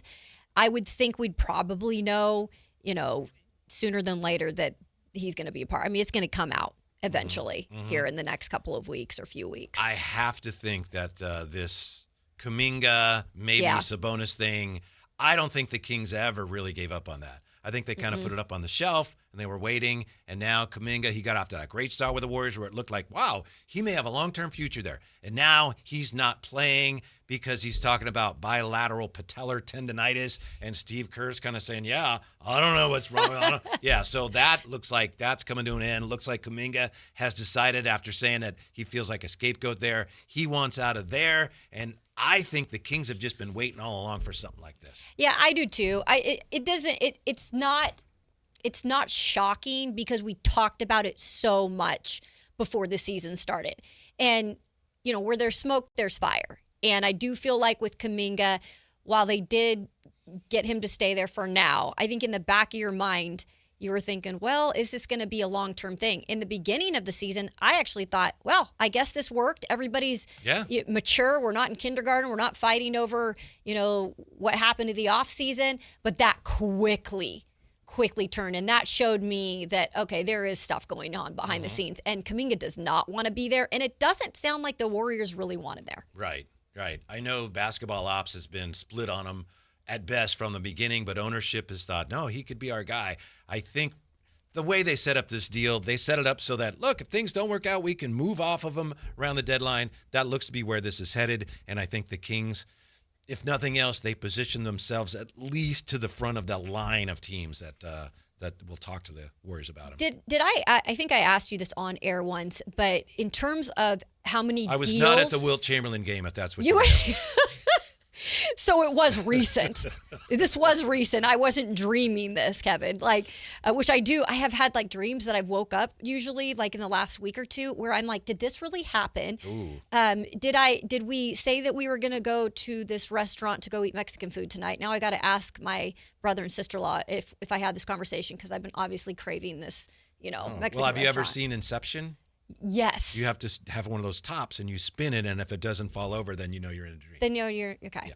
I need to do this. So going back to what I was asking, how many times have Golden State and the Sacramento Kings had like a trading situation? Yeah, not a lot. Because it doesn't shock me that they wouldn't do a lot of it. But in this situation, I think it's like it does us both good if they decide to do a deal. Yeah, and I wouldn't be surprised if it came to that. I think there'd be a lot of people with the Warriors, the actual team, not fans, who would feel like they got one over on the Kings. Like, we got them to take that guy, and we got something valuable in return. Right. It's funny because before Scott Perry got here, he was on a podcast where he talked about Zach LaVine before we had any idea he was going to come here. And he talked about how, he's really not worth the money, which has kind of come back to haunt him a little bit. But also, it might have been the same podcast, B.J. Armstrong, who's now the assistant GM, he talked about how much he loves Kuminga. Wow. Yeah. And he talked about how, I don't know why they're not playing him more. I'll watch this guy play. I think he's great. So we kind of got a window into what the front office really thinks that they gave us themselves before they ever came here. See, and you never know what's going to happen. So you got to be careful sometimes because it's like, and now you're seeing, what's funny is you're kind of seeing what's happening with LaVine. Yeah. And it's not going great right now. But that's an interesting insight. I do feel like if Kuminga was to come here, I feel like they could get the most out of him because I feel like he would feel valued and he would feel like he can be that guy. Yeah. And I just don't think he's ever felt that way at Golden State. And even with the deal, I still don't think that he felt like he could be here. Right. Yeah, I think there's a good chance we'll get further down that road and we can get further into, if and when it happens. And, of course, as you know, and you weren't even here yet, we did talk about that quite a bit this summer. Way too much. And I'm sorry, nothing against it. I want nothing to do with Jonathan Kuminga. He's a diva. He may be. He's a diva. He from what I've heard from viable sources, he's cried about his playing time ever since he's been, as you well know, Kev, since he's been in the Bay Area. He's cried about his playing time, and he thinks that Steve Kerr doesn't want him. He's never been happy there. So, with that being said, I want nothing to do with that. And personally, I don't think he's as good as what people make him out to be. So, if that move was to be made, where does he slide in? Then what? Yeah, those are good questions. Like I say, we'll probably get more into them if we get further down that road. We were a long ways down that road. Then we came back. Now we may have to go back. Oh, my goodness. Yeah, but we'll see. Also, though, interesting, Sam Amick today in The Athletic reporting, and I can look it up. You probably read it. He said that the Clippers may have some interest. I want to, in DeMar. The words are so important to get the wording right because these things get aggregated. And, you can say, hey, so-and-so might want somebody. Next thing you know, there's reports that so-and-so and the Kings are talking about a trade. It's like, no, they're not. Whitey Gleason said this on the Drive Guys this afternoon. But that's interesting. If there is some interest in DeMar from the Clippers, then you start looking at potential deals and you see that, maybe John Collins could come here. Here's what I'm wondering about John Collins. And maybe there's something about the way this would go down that I'm missing.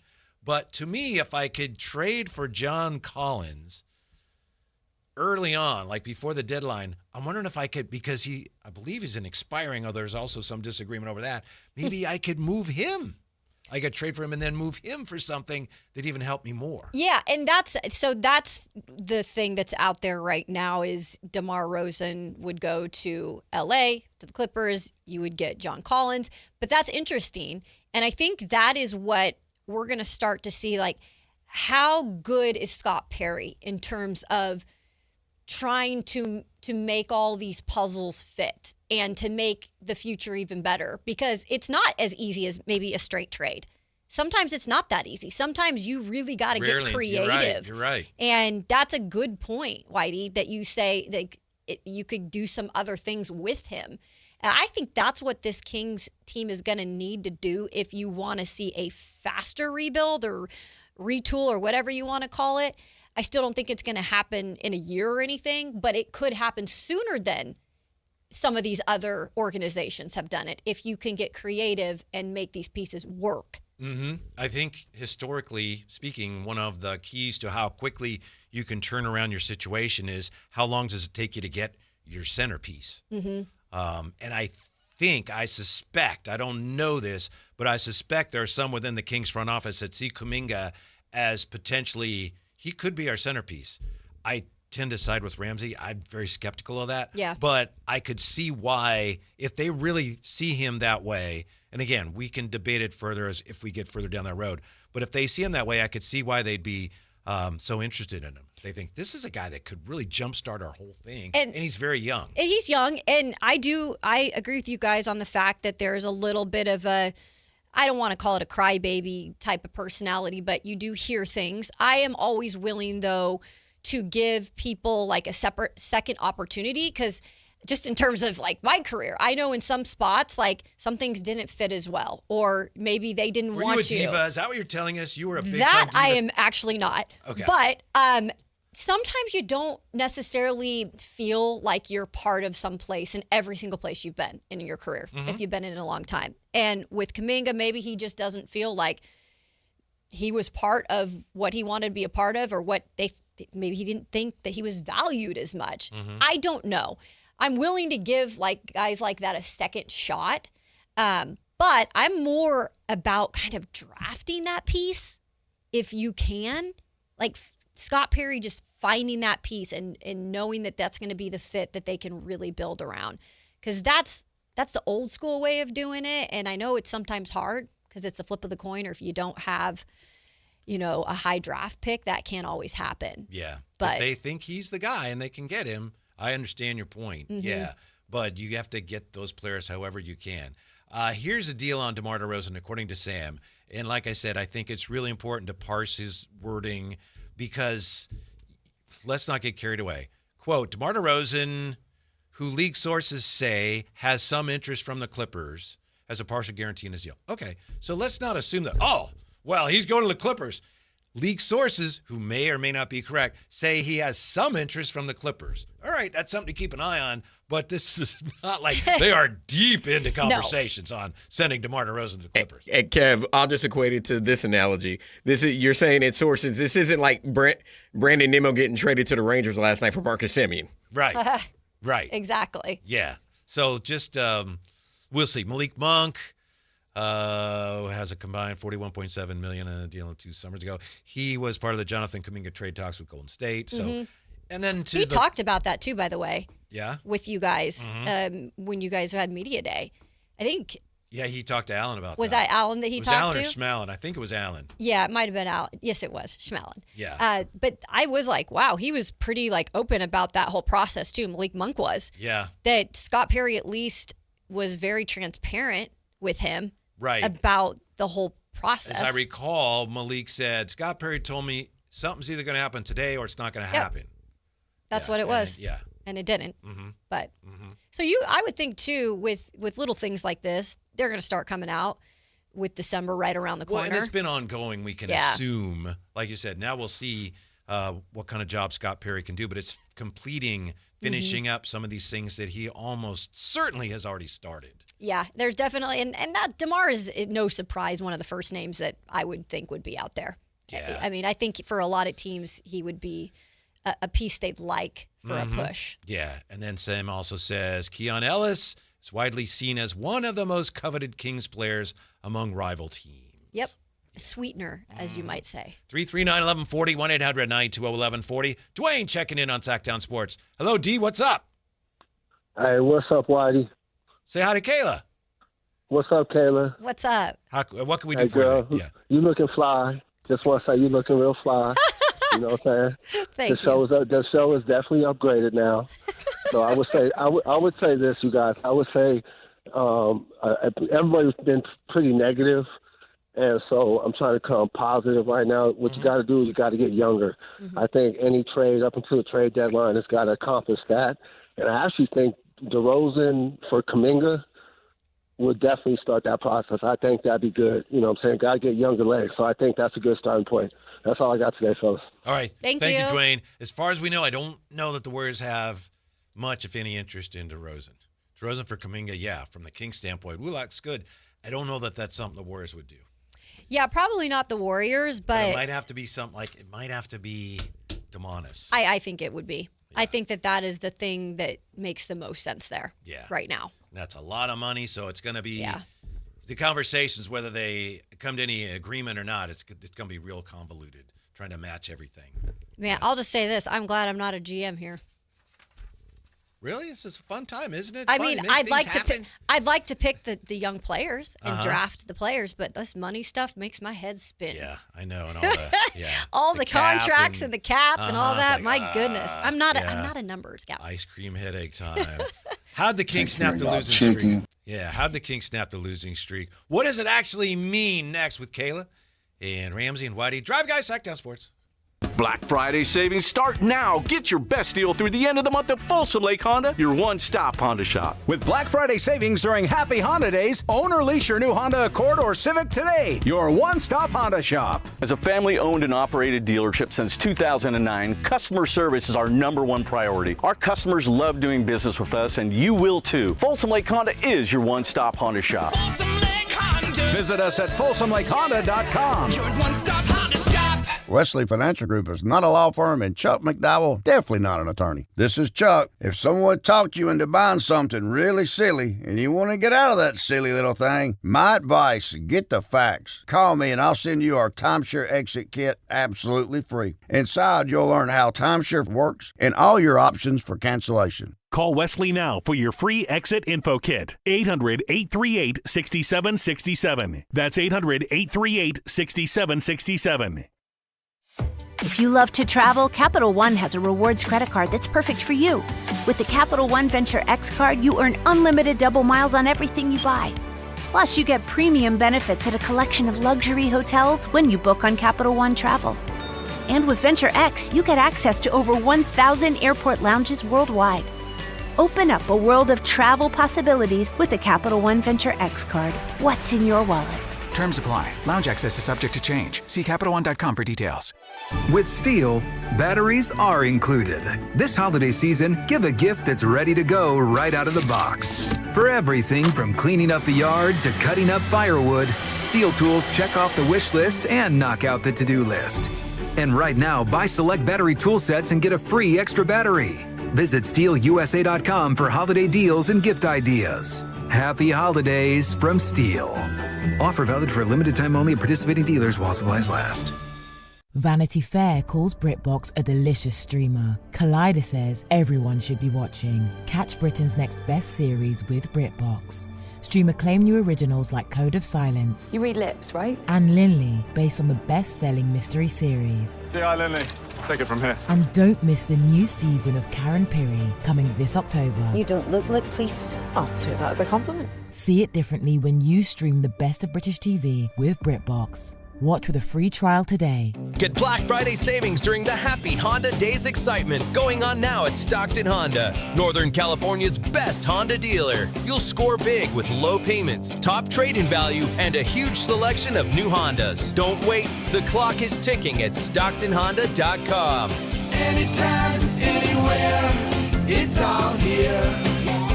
StocktonHonda.com. Based on the results of the study recognized on June 18, 2025, USA Today's list of California's top car dealers 2025.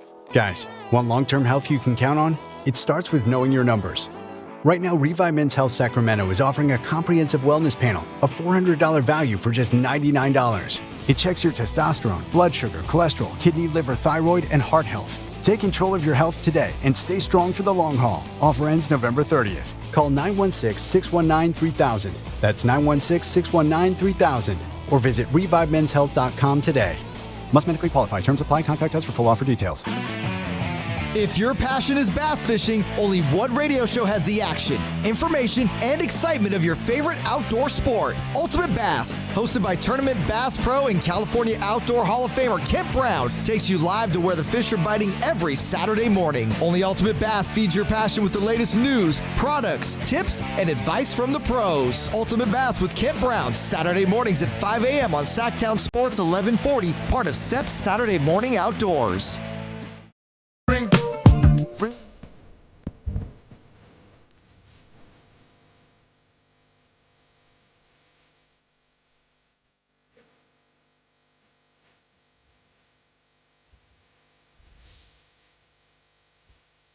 Live and local, it's the Drive Guys. Watch the show on youtube.com/Sactown Sports 1140. Or listen on the Sactown Sports app. Kayla and Whitey today. Ramsey keeping us on the air. Jay enjoying some time off. Yeah. Hope you've got some big holiday plans if they haven't already started. And then before you know it, it'll be Christmas time. Got Can't the lights believe it. up. Yeah, yeah. Got the lights up, won the contest like you do every year. Dominated. What an overachiever you are. You can keep that trophy, Skip. See, the thing is, this years Wait, ago, explain it, because people are going to be like, wait, Skip got the trophy? yes, he does, because it was his brilliant idea, and I'll explain real quick, then we'll get back to, the Kings. But years ago, Skip and I had this for years, this competition, who can get the lights up first, the Christmas lights up first. And this was in the last 10 years. I said, we should have a trophy. He's like, that's a great idea. So one year when he beat me, he made a trophy, but it was like, way to go, loser, and he gave it to me. So it's a trophy that goes to the loser. He started it, and That's now right. he has to deal with it because he's not giving it up because he loses every year. Might as well have a permanent place on his mantle. Sorry. As far as I'm concerned. Not sorry. Skip. Come on. Skip's going to hate me. He doesn't even know me. He's a good neighbor, just not very good at getting his lights up early. That's all. Got to just admit defeat sometimes. Yeah. Are you saying that about Skip or about the Kings tonight? Well, you don't technically, admit defeat around here, right?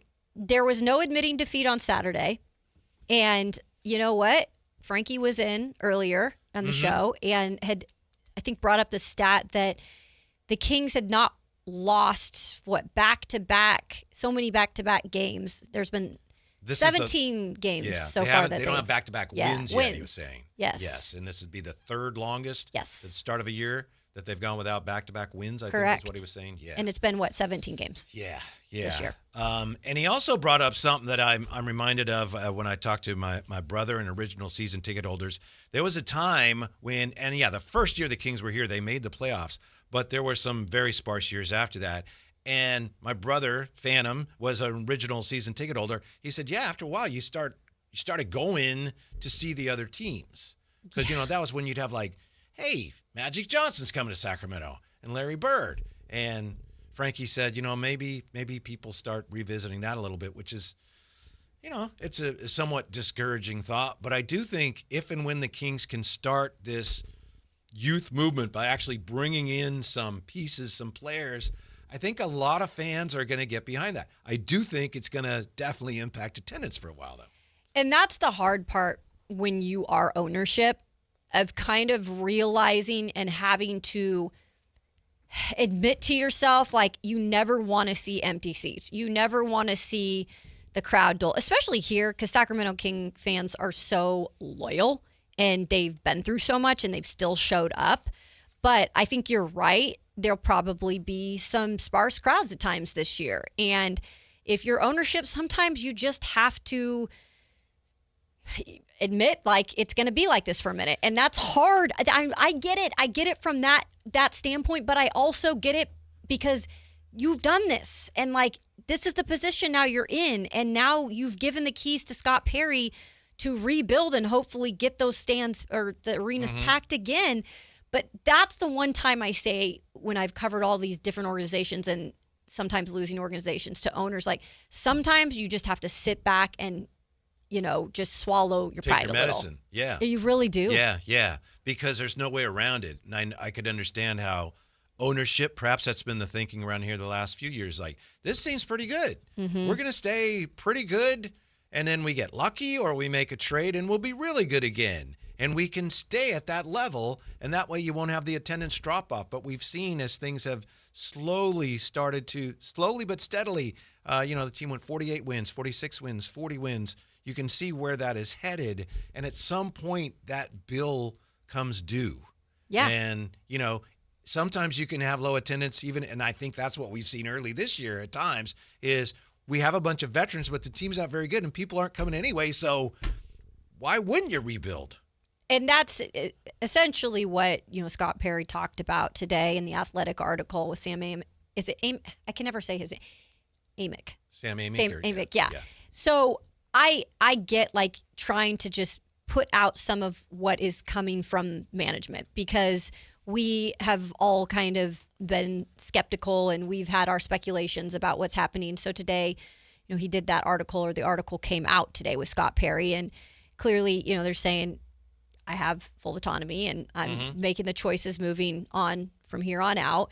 And some of those choices, I'm sure, even for Scott Perry fans, you're going to say, well, wait, what is he doing? But it does seem like he is got the keys to the car.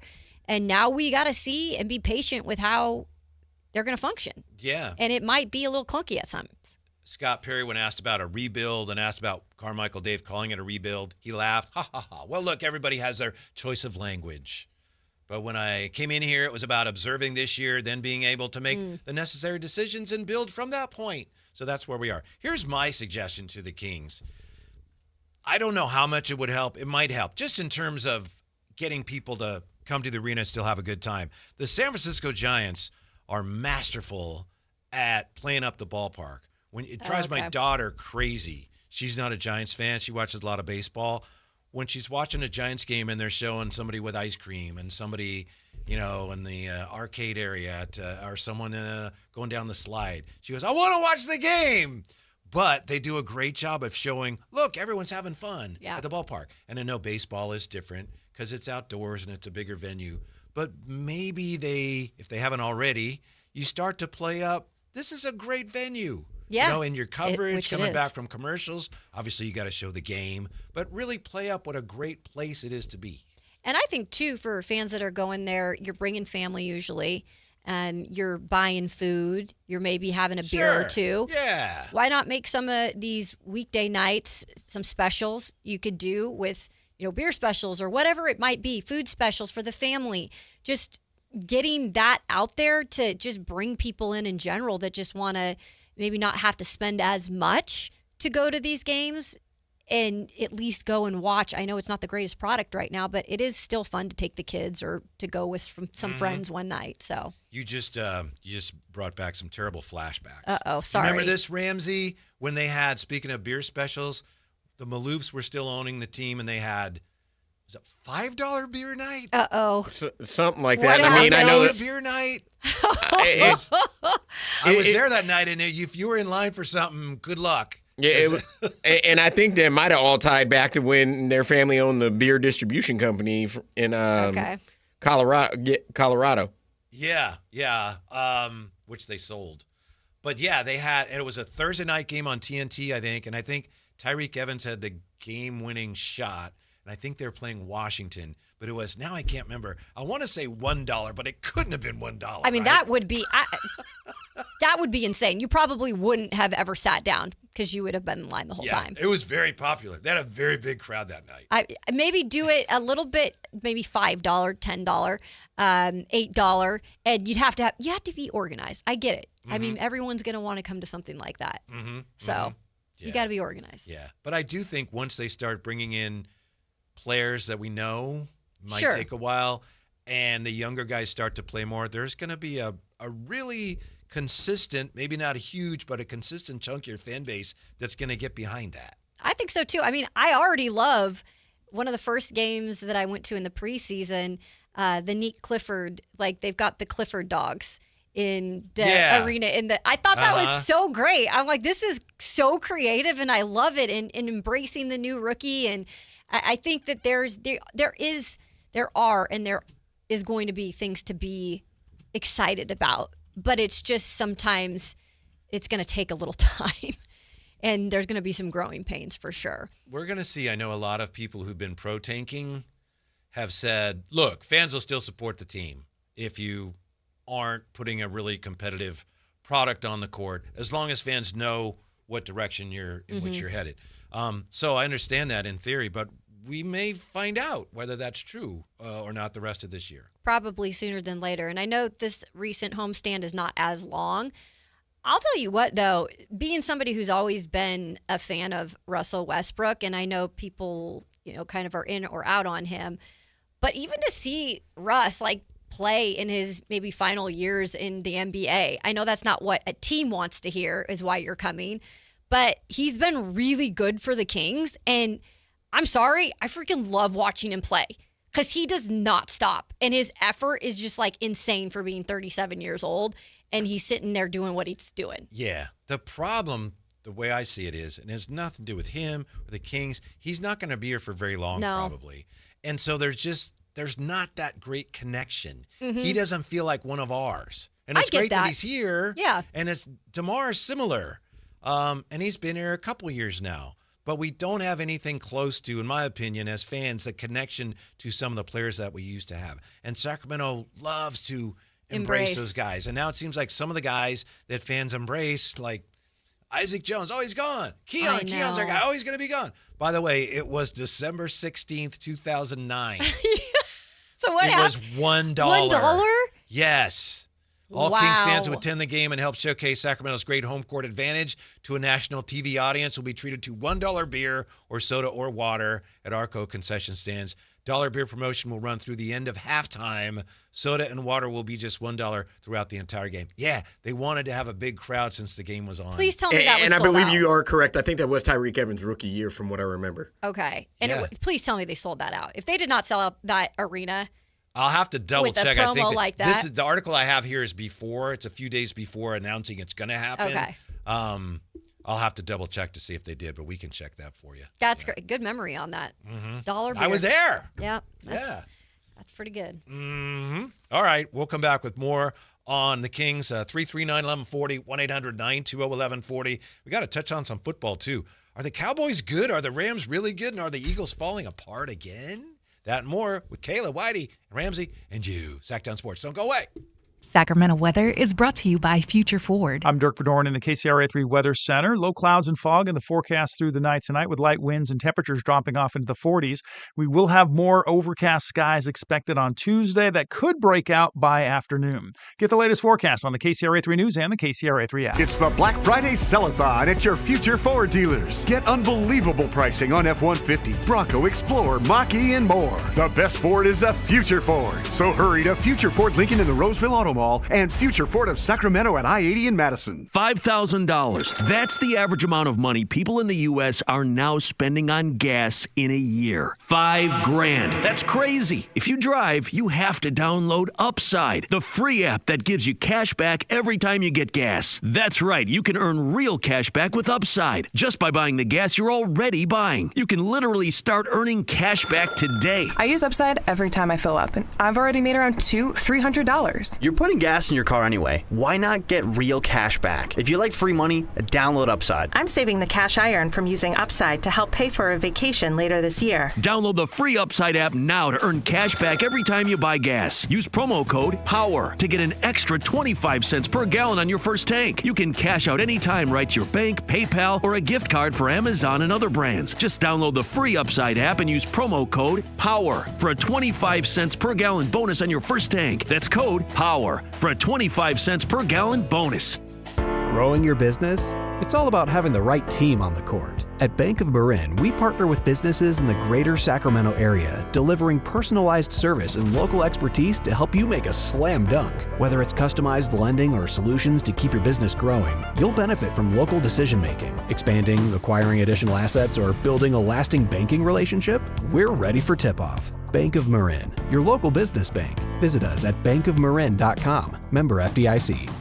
Carmichael Dave here for American Energy Heat and Air. Right now, breaking news, they're upgrading their offering to include plumbing, bringing that same expertise and experience to the plumbing space. They're no longer just heat and air. They're now your American Energy home pros. You hear me talk about them as your second opinion partner. Now you can still get second opinions on any HVAC service or replacement, and now you can get a second opinion on any of your plumbing services. They'll come out to your house for free, and they'll give you a second opinion and almost certainly save you money. Oh, but wait, there's more. With winter coming up, how about a free furnace special? With full system installation, you're getting a free furnace, not a discounted furnace, a free furnace, and up to $4,000 in rebates while that funding lasts. So get there right now, 916-520-9990. That's 916-520-9990 or AmericanEnergyAir.com. American Energy, making the uncomfortable comfortable. Call Maverick Electrical to claim your free furnace tune-up or electrical safety check with a donation. This month, donate 5 canned foods to Maverick Electric's Holiday Food Drive and get a free furnace tune-up or electrical safety check. They'll collect your cans at the appointment and make sure your heat stays comfy and your lights stay steady, so the only thing whistling is the kettle, not your ductwork. Visit callaMaverick.com to schedule your free tune-up today. What would a Maverick do? Because you're a Maverick too. Limited appointments, some restrictions apply. Give to get with no gimmicks.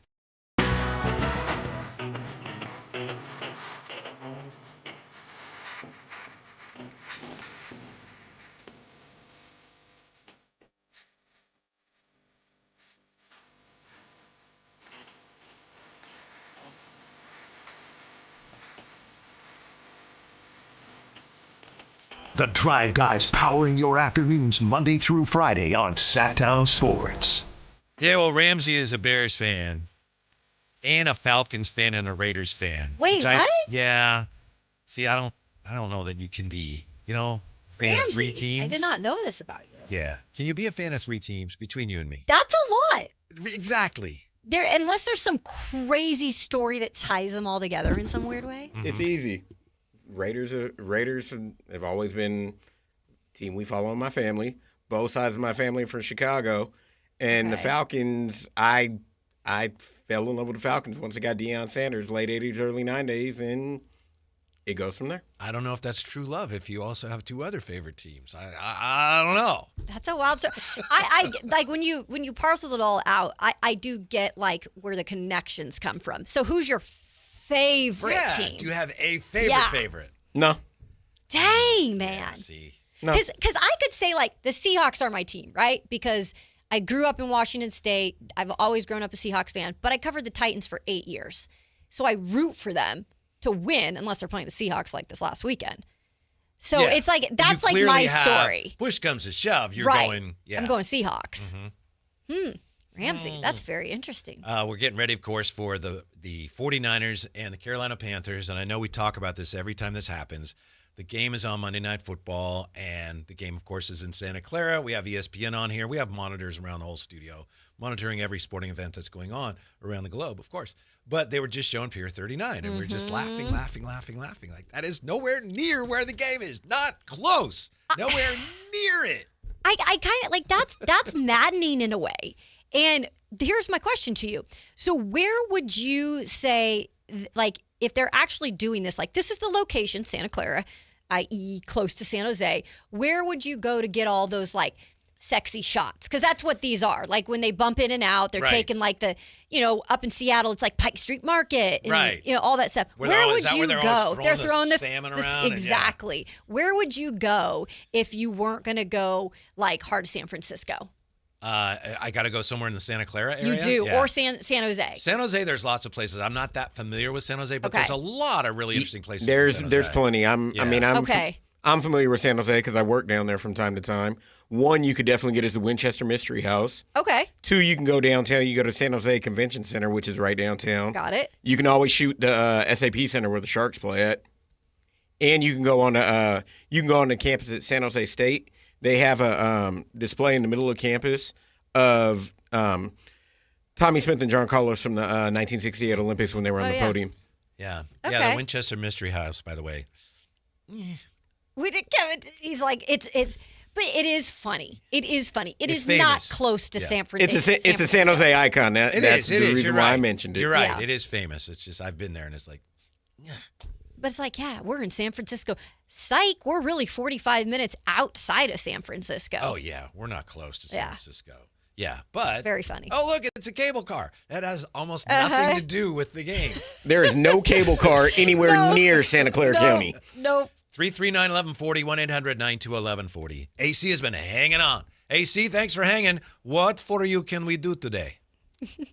Well, first of all, I'd like to welcome Kayla, and I'm sad to hear that Jack's Barbecue closed down in Nashville. That was a landmark place. Yeah, no, Okay. AC, thank you. And I know, right? Very surprising to me. Yeah, and I agree with you about Russell Westbrook. My wife is a super duper Russell Westbrook fan, and just between all of us here, she's getting a Westbrook Kings jersey for Christmas. Let's go. She's obviously not a big listener, or I know you wouldn't have been dropping I know, that he would not have information, said but that. Good for you. That's You know tremendous. what's funny about that? She just walked by. Oh, okay. So, but she didn't hear. Okay. But, Good. I wanted to comment that we need to enjoy it while we can. We're not going to a championship this year, and Westbrook had that triple double, and my wife complained that the other players in the team should be embarrassed because an old guy is getting a triple double while they're all standing around watching. So just want to throw that out there. All right. Thank you, AC. Yeah. And I think that's kind of the idea. Mhm. It's like, how can you be, I don't know, loafing or not giving your all when, look at this guy. Yeah. Westbrook out there, and I know we say 37, and that's not that. It's not that old, but in NBA years, it is, and Yeah. especially the way that Westbrook has played. He's a his young entire 37, career. too. I think he just recently turned He did. 37. It was Yeah, like he just turned 37 a couple weeks ago. that was I remember his birthday. So, but still, it is kind of embarrassing at times. Like he's out there doing this at this level, Mhm. and then you've got some other guys that maybe aren't doing what they're needing to do. Mm-hmm. I guess that sets a great example for your young players. I would think so. Yeah, there's some examples being set for your young players right now that aren't great. Yeah. Because you've got veterans that are like, what do you want me to do? I'm not even going to be here long. Yeah. Yeah. So, by the way, here's the box score from $1 Beer Night. Okay, you found it. Oh yeah, that's easy to find. $1 beer night. I Yeah, still can't it was believe December 16th, 2009 at, do you remember what they called it then, Ramsey? Power Balance That was to say Power Pavilion. Balance Pavilion was that one year that they had it. It was Arco, and then it was Power Balance Pavilion before Sleep Train. It became Sleep Train, but we know it as Arco. Yeah, that one year, them weird bands that no one ever bought, and the company went under like a year and a half later. Do you remember what Power Balance? Yes. Yeah. Kings 112, Wizards 109. Antoine Jameson, Caron Butler, Gilbert Arenas, Brendan Haywood, Deshaun Stevenson starting for the Wiz. And for the Kings, yeah, Tyreek Evans, Omri Caspi, Jason Thompson, Andres Nocioni, Dante Green. Yeah, so the Kings won that game, and you were wondering about the attendance. Arco or Power Balance attendance, 17,317.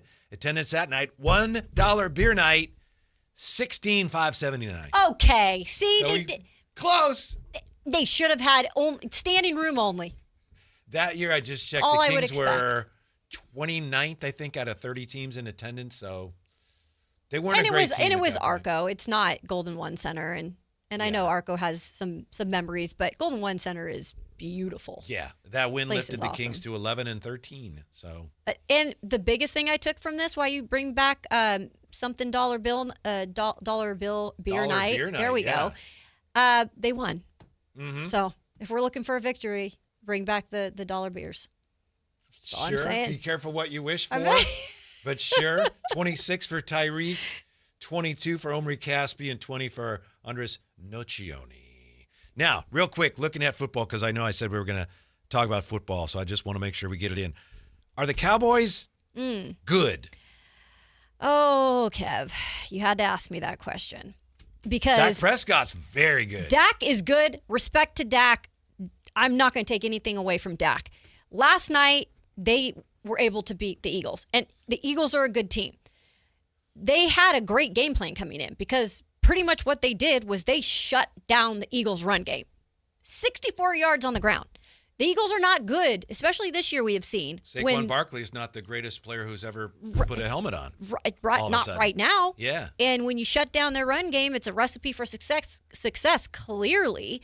By the way, the Eagles shot themselves in the foot. I think they had something penalties for 95 yards. It was insane. They were ahead 21-0. I know. So the Cowboys, I feel like, can be good on certain nights or certain days, but they're so inconsistent.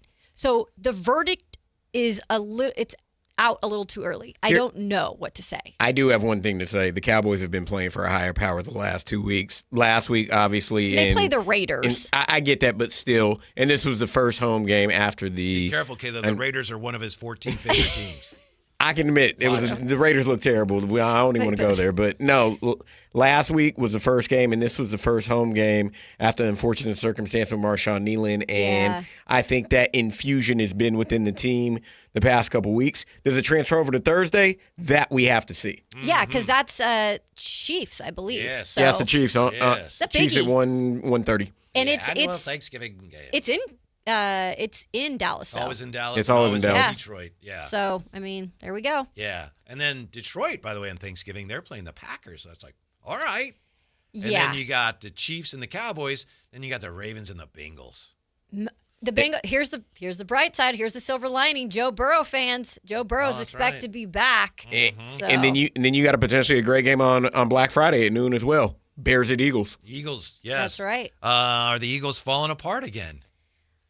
Talk about a team with drama for days. Yeah. I mean, this team, I don't know from date if it's A.J. Brown, if it's Nick Sirianni, if it's if it's, management. There's always some storyline, Jalen Hurts, that's going on in Philadelphia. Yeah. I don't think they could function without drama there. I think you're right, but I think you touched on the key for all the drama surrounding, say, A.J. Brown. The problem right now is Saquon Barkley is not being very productive. No, he had 20 yards last night, and Jalen Hurts led all rushers with whatever he had. I mean, you can't – I know Jalen is a mobile quarterback, but you cannot rely on him to be your leading rusher when you have a guy like Saquon Barkley. Are the Rams really, really, really good? I think they're good, and I hate to admit this. I just don't love admitting it because I do not like LA teams, and especially the Rams and Dodgers. And Stafford in particular, I had never been a big fan of his. I know people love him and he's a heck of a quarterback. But for some reason when he was in Detroit and he was banged up a lot and there was always something around Stafford and not doing enough to get him to the playoffs. And then he gets to L.A. and it's been some potion. What are they doing out there in L.A.? Well, wasn't it this year before the season started where he was his body was torn in half. Correct. And they had one half of it in one decompression chamber and the other half in another. And they're talking about Jimmy Garoppolo might have to play. You're exactly right. Yeah. And they had to stitch him back together. And now he's like an MVP. Yeah. I mean, he has not thrown, I believe he did not throw an interception. So almost many games. literally unbelievable. Yeah. We're like, no, that can't be real. It's wild. And I know they have Puka Nacua, who has been outstanding, but it's almost like Devontae Adams has come back to life because he kind of was on the struggle bus towards what is probably the end of his career before he got to L.A. A couple years ago, they did what the 49ers just tried. They refreshed their whole defense, and it worked. It worked. They ended up with some really good players. Yeah, they drafted the well. 49ers, Here's one thing I heard as well about the Rams last night. Model of consistency is Kyron Williams. I think it was his 24th or 25th straight game with 50-plus yards rushing, quoting the nice. I was listening to the Rams radio broadcast, and they brought that up. Shout out to J.B. Long and Maurice Jones-Drew, head coach of – or not head coach, but running backs coach at De La Salle High School back at his alma mater. That's right. That's right. Yeah, no, you're correct about that, though. They're going to be one of your favorite teams now, too, Ramsey? No. He's never going to give up on this now. Go over the Baker's dozen. When we come back, the team with interest in DeMar and what the Kings could do about it. Drive Guys, Sactown Sports. This is the story of the one. As a safety manager at a manufacturing plant, he does everything he can to keep his coworkers safe. From finding ways to reduce risks to keeping safety supplies in stock. And for that, he relies on Grainger. Grainger offers a broad range of quality products and next-day delivery, so he can always play it safe. Call 1-800-GRAINGER, click Grainger.com, or just stop by. Grainger, for the ones who get it done. Hey everybody, it's Kyle Draper from Mercedes-Benz of Stockton. Now for the last 2 years, I've been sharing the great experience I've had being a customer of Mercedes-Benz of Stockton. From the sales department to the service department, they're top notch. And now is the perfect time for you to have the MB of Stockton experience. The Mercedes-Benz holiday celebration is on, and that means you can get super low rates on new and certified pre-owned models. Plus, they'll throw in 3 years of prepaid maintenance on select models. They make it easy and affordable for you to drive away in the car of your dreams. And if you have a trade-in, well, they're looking for all vehicles to purchase. Any makes, any models, just holler at my friends at Mercedes-Benz of Stockton. The Mercedes-Benz Holiday Love Celebration is the gift that keeps on giving. So take the short drive down I-5 and visit my friends at Mercedes-Benz of Stockton. And while you're there, tell them Drape sent you. Coverage varies by plan. View contracts and exclusions at endurancewarranty.com. If you're driving a car or truck with an expired warranty and suddenly lost your transmission or needed a full engine repair, would a $4,000 repair bill leave you stranded? I'm Danica Patrick. Don't get caught off guard with a vehicle breakdown. Choose the company I trust. Endurance. No matter the mileage, if your vehicle is less than 20 years old, Endurance offers auto protection plans for any budget. Protection on the drivetrain, electrical, transmission, AC, and more. Plus 24/7 roadside assistance and rental car reimbursement on any plan. Endurance handles everything, from making the claim to paying the certified mechanic of your choice. Act now and get 1 full year of elite benefits, a $2,000 value, free. Call for your fast free quote today. Call 800-292-4382. That's 800-292-4382. 800-292-4382. Sacramento, the wait is over. The all-new Hard Rock Sports Bar is here at Hard Rock Hotel and Casino Sacramento at Fire Mountain. Enjoy the ultimate 24/7 sports watching destination with 20 big screens with all the action for the premier game day experience. There's no other place you'd want to be to watch all the games with you and your friends. Now open at Hard Rock Hotel and Casino Sacramento at Fire Mountain. For more details, visit casino.hardrock.com/Sacramento. Mike Rowe here with a fun fact. Did you know that 50% of the air that you breathe inside your home comes from your crawl space? Yeah. Whether your crawl space is wet, musty, or your floors are bouncy, do yourself a favor. Call Groundworks. I spent some time working with these guys, and they're the real deal. Their people are trained and certified to repair your crawl space. Groundworks, official foundation repair company of Cal Athletics. Schedule a free inspection. Licensed in all states where work is performed. See website for details. Capital Casino, Sacramento's #1 poker room with primetime football. It's back. Capital Casino is giving away $500 per game in high-hand bonuses for every Sunday, Monday, and Thursday night primetime game. Offering the best food, best service, and the best action with the most variety of games in the region and conveniently located at 411 North 16th Street in downtown Sacramento. For more information, log on to capital-casino.com and please gamble responsibly. 1-800-GAMBLER. Get more value for your money with the new owners at Elk Grove Chevrolet. Right now, supplier pricing is available to everyone, making it easier than ever to drive home in your dream car. Check out the amazing Black Friday specials online, like up to $11,000 off the 2025 Silverado 1500. Choose from a wide selection of new and used Chevrolets, plus flexible financing and expert maintenance. Visit them today and experience the difference. MyElkGroveChevrolet.com, where savings and service come standard. KHD HD1 Sacramento, KYMX HD3 Sacramento. From the Power Business Technology Toshiba Studios. This is Sactown Sports 1140.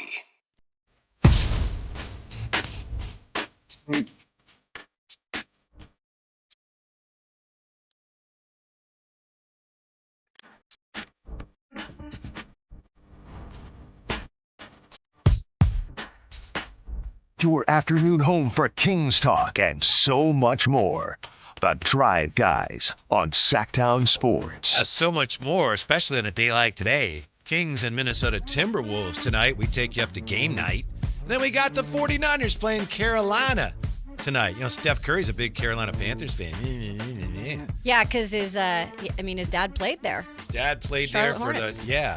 And that was a bigger issue before he started winning all those championships. Now people are like, yeah, it's Steph. He can do what he wants. And I think he also has learned to kind of tone it down Because a little I bit. even was like, whoa, I guess I didn't put two and two together with that. I didn't realize he was a Carolina Panthers fan, but then it makes sense. Yeah, he grew up in Charlotte, went to Davidson, easy and simple. Right. Exactly. And seems so long ago, by the way, doesn't it, that he played at Davidson in that NCAA tournament? Like, I can just, I can remember watching those games. it was before $1 beer night. It was that long ago. Very true. Before 2009. Yes. Because that was Steph's rookie year, just like Tyreek. That's right. If you're a Carolina Panther fan, I don't think there are a lot of them out there, but I'm sure they're there somewhere. I mean, this is kind of traumatic for them because this is the stadium where they lost the Super Bowl. It's the stadium where they lost the Super Bowl. They should have won that Super Bowl, in my opinion. And it's the first time that they're coming face to face with what was their franchise face in CMC and Christian McCaffrey. And, you know, I think at the time, maybe it made sense to them, but now you're looking at it and you're looking what he's done for San Francisco over the past few years. And you're like, yeah, well, he was here. He was once a Panther. Right. And they didn't even get a first-round pick for him. Nope. And he thought it was going to the Rams. Exactly. And the 49ers outbid the Rams for his services, even though they didn't have to give up a first-round pick. Maybe that's because, well, he made a lot of money. He'd been hurt a lot. And also that was in that period. I think we're coming out of that period. But it was that period in which NFL teams looked at running backs and said, yeah, they're not that hard to find. Funny you say that, too, because I feel like every other year we have this conversation about running backs in the NFL, the value of them. Yeah. I swear every other year it's down or up or down or up or how valuable are they? Last year it was woo. Yeah. So, and this year, interesting. I don't think we're having that conversation as much. Maybe Jonathan Taylor in terms of what he's done for the Colts this year, but yeah. Yeah. Huge game tonight for both teams. The 49ers trying to solidify their playoff chances, and some of the numbers say that, boy, if they win tonight, they're almost a 90% chance to get in. Whereas the Panthers, and I know we talked about this earlier, Kayla, but if the Panthers win tonight, they're in first place. Come on. I can't believe it. I said I would almost go back when Bryce Young got drafted and how quickly it was just like they gave up on him, you know, for a while. And then they got Dave Canallison and, you know, things have been on the up and up. But They like were I just spoke about, wandering in the it wilderness. was bad. It was really bad. Like, I think they were the one-win team like the first year. They've slowly climbed up in wins. And I was looking at Bryce Young's numbers. He's still not great, but they're slowly starting to build around him. And when you get a young quarterback, a really good wide receiver like Tetaroa McMillan, you're starting to see like, too, that's going to help benefit the quarterback, obviously. But Tet's special, and that's hard sometimes to find. But the thing is they're still so young and they don't have enough around them that if you can shut down a guy like that tonight, if you're the 49ers, there's not a lot of places you can go when you're Bryce Young still. And Rico Dowdle is kind of like the thing that you're going to have to do tonight. You're going to have to get that run game going. Yeah, he may already be expired, huh? He may have burned himself. He might have, because he started off really well, and now the numbers have dropped a little bit for Dowdle. So. Yeah, it's unfortunate in a way that the Kings are playing at home the same night the 49ers are playing, but even the Warriors, I believe, have a home game tonight. And I know, Ramsey pointed out, well, that's because, or maybe it was it you or was it Alan? That was probably Styles. Yeah. Said, it well, was Styles. The football game's in Santa Clara. Dude, this is so weird. Like the whole thing about that area and like they're playing in Santa Clara. Golden State is, now in but they're Golden State, and it just there's too much going on. Well, Golden State, when they moved back to San Francisco, they wanted because they were in Oakland. Yeah, they were San Francisco. They went to Oakland. Well, we can't be Oakland. We'll be Golden State. Then they came back. And I believe they wanted to rebrand as San Francisco again. But the Golden State Warriors is such a strong brand. They realize, that's who we are now. That's what we are now. But the San Francisco 49ers, they play in Santa Clara. Yes, they do. And no one has a problem with that. I'm interested to see how, in terms of the Golden One Center tonight, just coming off of a win, how many fans are in there? It's Thanksgiving time, so there's a lot of people maybe having some break. The kiddos are out of school. I'm interested to see what the attendance is tonight. I really don't know if we're going to know for sure because I think the attendance numbers reflect tickets sold rather than actual people there. We can ask all the people who work here it's that hard go. To know. I concur with both of you. I'm really interested because there's technically or home games, not counting what may get scheduled after the Cup games. That's right. The original Cup games are over. But between now and Saturday, December 20th, there's 4 Kings home games between now and then. So for those that want to take advantage of it, regardless of the situation team, you got 4 times within approximately 3.5 weeks to go see them in person. Take advantage of it. Yeah. Tonight, Minnesota Timberwolves. Yeah, I'm with you. Light the and beam. not just, as we've discussed, not just the attendance, but just what's the vibe in there going to be like. Because you said you've been, how many games have you been to? And I This can't year? Yeah. This year I've only been Was to it the first home? Because I remember Warrior you game said and the Laker game. You said what? You were asking a couple of the guys here, like, what did you feel like the vibe was? Because you got at one of the games a vibe of, wasn't the greatest, but then again, I mean, I'll tell you, I've been to every game so far. The Atlanta game was entirely flat. I bet. There were a bunch of empty seats, and then unfortunately they came out and laid the egg against Atlanta, so everybody walked out the gym early, and that didn't help matters. I'm hoping there will be more people in the building tonight, like you said, with it being a holiday week, kids off school, some form of entertainment. For those that are looking to see another player, Anthony Edwards is in the building, plus. Hopefully it does something to motivate people to come into Golden One Center tonight. A lot of fans, I'm sure, are looking at this and saying, well, what are they doing? I don't know that I want to commit to this financially or emotionally right now. I think it's really important what Scott Perry did. He apparently has been talking to some people, or he's been letting various media outlets know what's going on, but then putting his name on this interview with Sam Amick and declaring it. Look, at least there's clarity. Maybe you don't like it. I'm sure a lot of fans look at that and go, oh, man, it's going to be a long time before they're relevant again. We'll see. But at least now we know for sure because he's actually telling us that this is what's going on. I appreciate transparency more than anything because there are so many GMs or owners or even coaches at times that I think sugarcoating at times I can get why they're doing it. But when you're in a really weird place like the Kings are, I think the best thing is transparency. Because at least as hard as it is to sometimes the pill to swallow of this is what we are right beats now. The alternative. In my opinion, it does. And I appreciate Scott Perry coming out and talking to Sam Amick about it.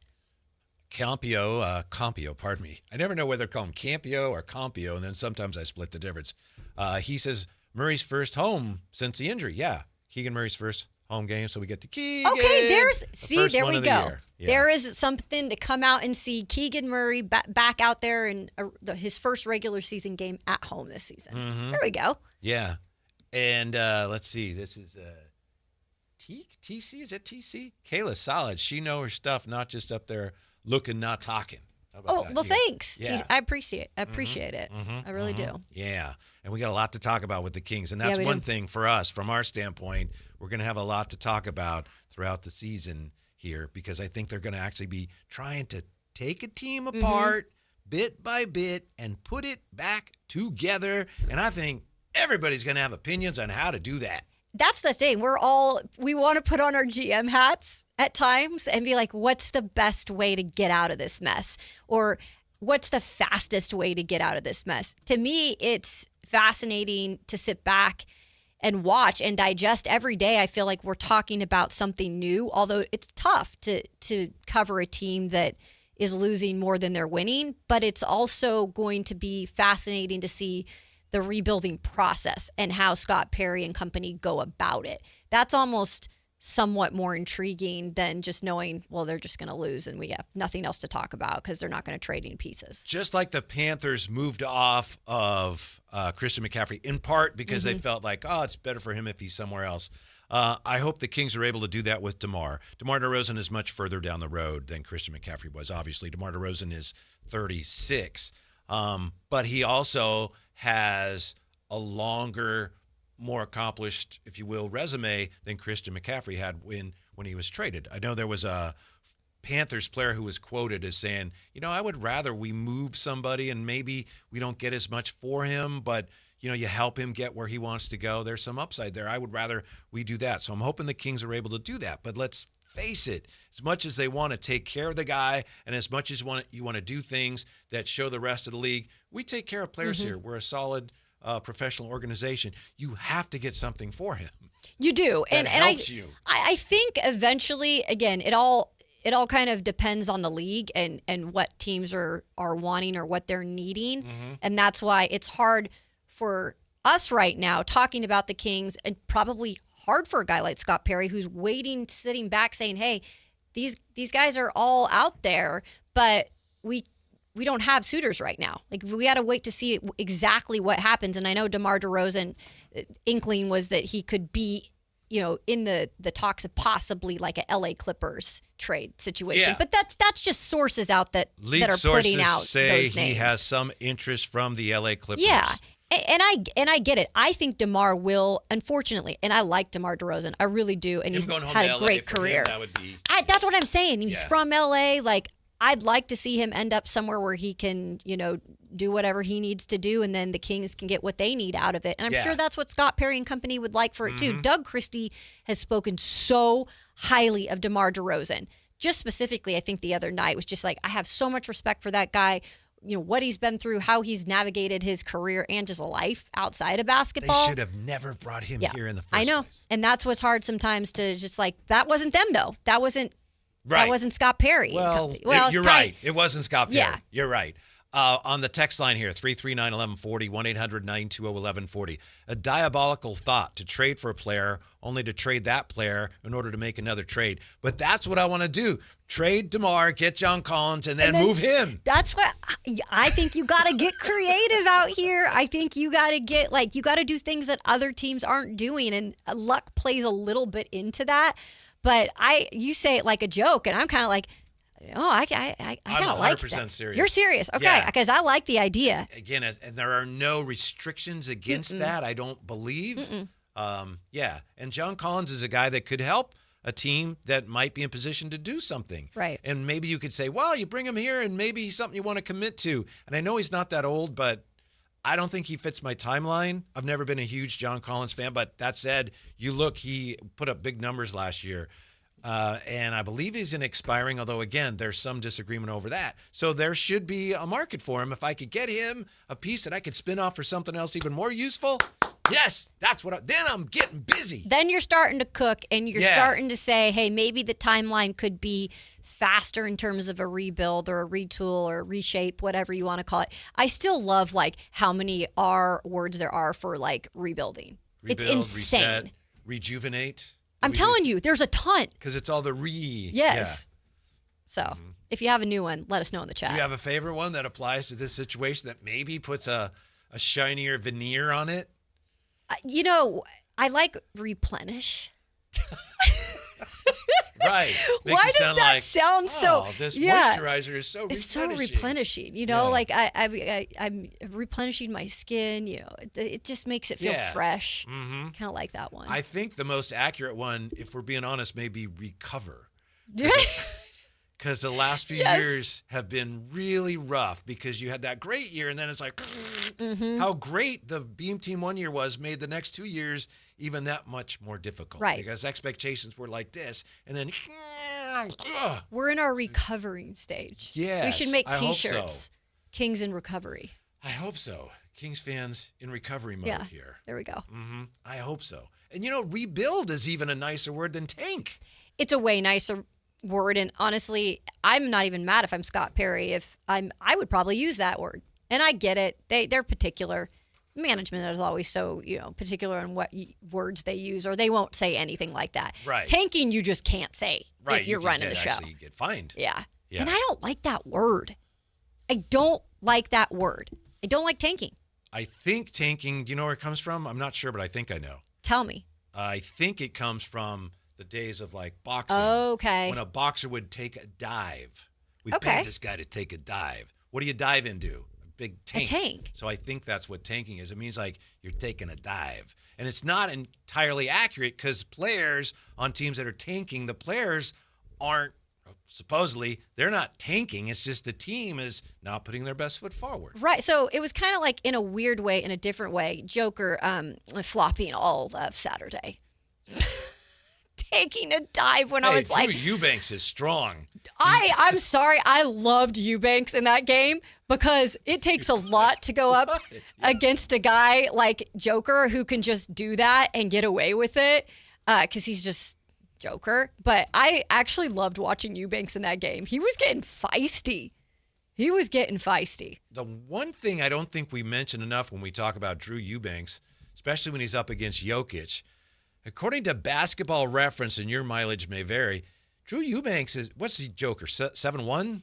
Drew Eubanks is 6'9". I know. He's much smaller. It's rough. And even he's if you're not as 7 big. feet, it's a tough matchup. Yeah. When you're giving away that many inches, no thanks. No, and Joker's like, what, 200 and something pounds? At least. I mean, he is a tank. Yeah. Speaking of tanks, that is what I would describe him as.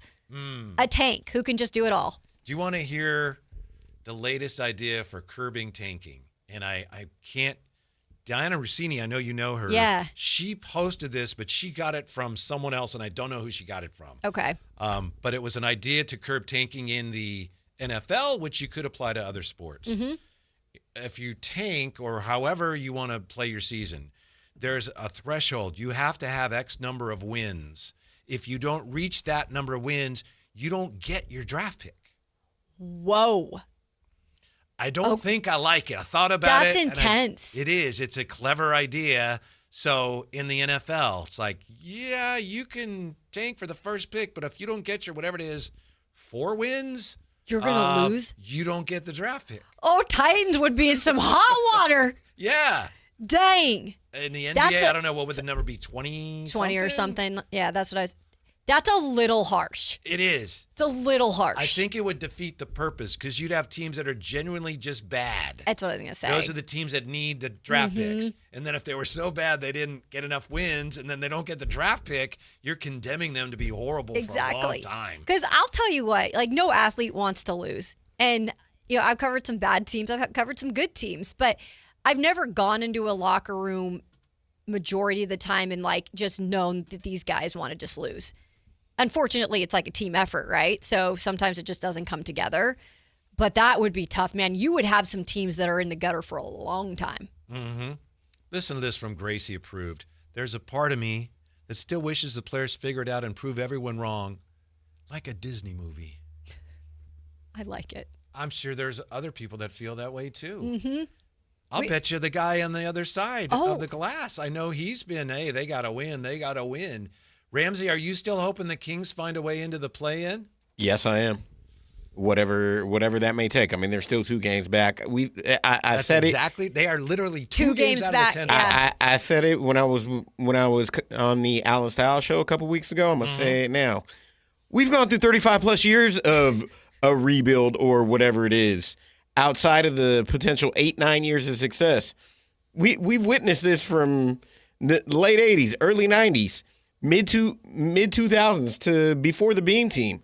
I don't want to see another team rebuild, struggle. I mean, if they struggle now with the veterans, I understand. If you got to make moves, I understand. But I don't want to see it get flipped over again and then have to sit here for year upon year upon year on end again trying to figure out where the level of success is going to come from. But they're not having success on this current path. I understand that. You know? So it's like, would you want to be battling for the 10th spot every year? It's like keeping like a nasty Band-Aid on, and I've done this before, where just the adhesive is not really sticking, but you just don't have another Band-Aid. Yeah. Like, just freaking rip that thing off and let it get some air. You're not even sure it's really doing what it's supposed to do. Probably not. Yeah. That's a great way to put it. I know that was visually probably not very appealing. No, it's but, perfect. You want to keep that nasty Band-Aid on, Ramsey? Is that what you want? Nah, I'm not risking keeping infection. I'm not keeping the nasty Band-Aid on, but I'm not sitting here. I'm not dealing with what we dealt with like a never nervous purpose. The Lionel Simmons, Dwayne Coswell, Travis Mays, Anthony Bonner type years where the Kings won 15, 17, 19, 21. No, I can't deal with that anymore. I mean, if they're not good in mid-30s, all right, I understand it. Even last year I understood they won 40 games, made it to the play-in. Unfortunately, had one bad second quarter that it tripped up that entire game against Dallas that they lost. But Whoa. Time out, if I may. A full. Are you saying they lost that game because they had one bad quarter? I'm saying that second quarter is basically what cost them the entire game, and then they couldn't recover from that. Gotcha. Ramsey's seeing things through those purple glasses, and bless him for that. Well, he's a real fan. I'm just interested. I know he's out Ramsey, there every night. No, and I respect that, Ramsey. Though I am wanting to know what your new favorite NFL team is in the last segment. The same three haven't changed. Haven't changed it. Okay, I thought I'd give you an opportunity to pick one that's on a hot streak. Yeah, I said one of the three. The Bears. That's true. Yeah, that's very true. Yeah. Bears, Raiders, the Falcons one is the one. I fell in love with the Falcons. But not that much. But he said Sanders. He liked the Sanders era. Yeah. Kirk Cousins played well for your Falcons yesterday. They beat a team they were supposed to beat in the Saints. Yeah. Very true. I don't know what to root for tonight. Honestly, the Kings win like they won against Denver. It's like, yeah, that's great. They got to win. I can't help, me personally, then start to think about, but what does that do to your chances? I'd rather they be competitive. I'd rather the young players play well. Maxime Reynaud had a nice game last game against Denver, and I know he was overmatched in many ways. And then I think I'd rather have the ping pong balls. So, but one win, just win 2 in a row. Can we please end this 17 game without winning I want back-to-back, Kevin. So we got to have it tonight. Back-to-back games. Bless you. You're a good fan. I am a good fan. And plus, they're back. It's Thanksgiving week. Like the beam to start the week. It's a Monday. Then the Niners could get a victory. And then fans that are fans of Niners and Kings can celebrate together. No. In theory. It's a week of giving. In theory. Just put aside the specifics of the Kings. If a team is looking to replenish, that's your favorite one, right? Replenish? Yeah. Oh, yeah. Isn't that team probably better off positioning for the upcoming draft? Yeah, in theory. This is all theoretical. I guess. But they got lots of games to do that. They got a lot of games left. Yeah. They're battling kind of, though, with New Orleans and some of these teams at the bottom. When we come back, more on the Kings, more on Keon, and Black Monday comes early for 2 NFL coordinators. Next, Sactown Sports. Sacramento weather is brought to you by Future Ford. I'm Dirk Verdorn in the KCRA3 Weather Center. Low clouds and fog in the forecast through the night tonight with light winds and temperatures dropping off into the 40s. We will have more overcast skies expected on Tuesday that could break out by afternoon. Get the latest forecast on the KCRA3 News and the KCRA3 app. It's the Black Friday Sell-a-thon at your Future Ford dealers. Get unbelievable pricing on F-150, Bronco, Explorer, Mach-E, and more. The best Ford is a Future Ford. So hurry to Future Ford Lincoln in the Roseville Auto Mall and Future Ford of Sacramento at I-80 in Madison. If you love to travel, Capital One has a rewards credit card that's perfect for you. With the Capital One Venture X card, you earn unlimited double miles on everything you buy. Plus, you get premium benefits at a collection of luxury hotels when you book on Capital One Travel. And with Venture X, you get access to over 1,000 airport lounges worldwide. Open up a world of travel possibilities with the Capital One Venture X card. What's in your wallet? Terms apply. Lounge access is subject to change. See CapitalOne.com for details. This is the story of the one. As a custodial supervisor at a high school, he knows that during cold and flu season, germs spread fast. It's why he partners with Grainger to stay fully stocked on the products and supplies he needs, from tissues to disinfectants to floor scrubbers. All so that he can help students, staff, and teachers stay healthy and focused. Call 1-800-GRAINGER, click Grainger.com, or just stop by. Grainger, for the ones who get it done. For over 90 years, Hagen Oaks has partnered with the biggest brands in golf to bring cutting-edge technology to your game. Our one-of-a-kind total game fitting offers a level of experience and precision that is unmatched. From driver to putter, footwear to golf balls, our TrackMan-powered performance studios, 3D footwear scanner, and Ping's Ballnamic ball fitting kiosk ensure every piece of your gear is tailored to your swing. Trust the experts at the Hagen Oaks Golf Super Shop. Total game fitting starts here. Just how good is Pure Talk's current deal for unlimited wireless? Well, you might say it's the deal of your lifetime. Because right now, for just $29.95 a month, Pure Talk is offering unlimited talk, text, and data for life. Not your phone's life, your life.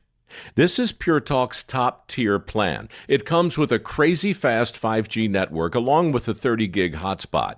And at just $29.95 a month, there has never been a better opportunity to lock in a ridiculously low rate for as long as you live.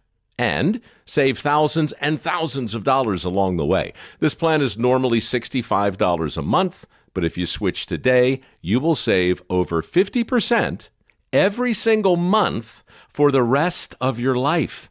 See what I mean? It really is the deal of your lifetime. Dial pound 250, say micro. Offer ends 12/7. Some restrictions apply. Details at puretalk.com. This Black Friday is the best time to get the Toyota you've been wanting, but these deals will disappear soon. Right now, get low 3.99% financing or a low-cost lease on the capable 2025 RAV4. Or get a low-cost lease on the sporty 2026 50 MPG Corolla Hybrid or the fuel-efficient 2026 51 MPG Camry. Black Friday is almost over, so visit your Toyota dealership before these deals are gone. Toyota, let's go places. Offers available through TFS to buyers with premium rated credit ends 12/1/25. Guys, tired all the time? Gaining weight? Low drive? These aren't just signs of aging. They could be low testosterone or other underlying issues. Right now, Revive Men's Health Sacramento is making it easier to get answers with a comprehensive wellness panel. It's not just a lab test, it's where better performance begins. Our providers will check your testosterone, blood sugar, cholesterol, kidney, liver, thyroid, and heart health. A $400 value for just $99, or free if you start treatment. Over 120,000 men have trusted Revive to restore their energy, mood, and confidence. So if you're ready to feel better and live stronger, call 916-619-3000. That's 916-619-3000. Or visit ReviveMen'sHealth.com. Offer ends November 30th. Must medically qualify. Terms apply. Contact us for full offer details.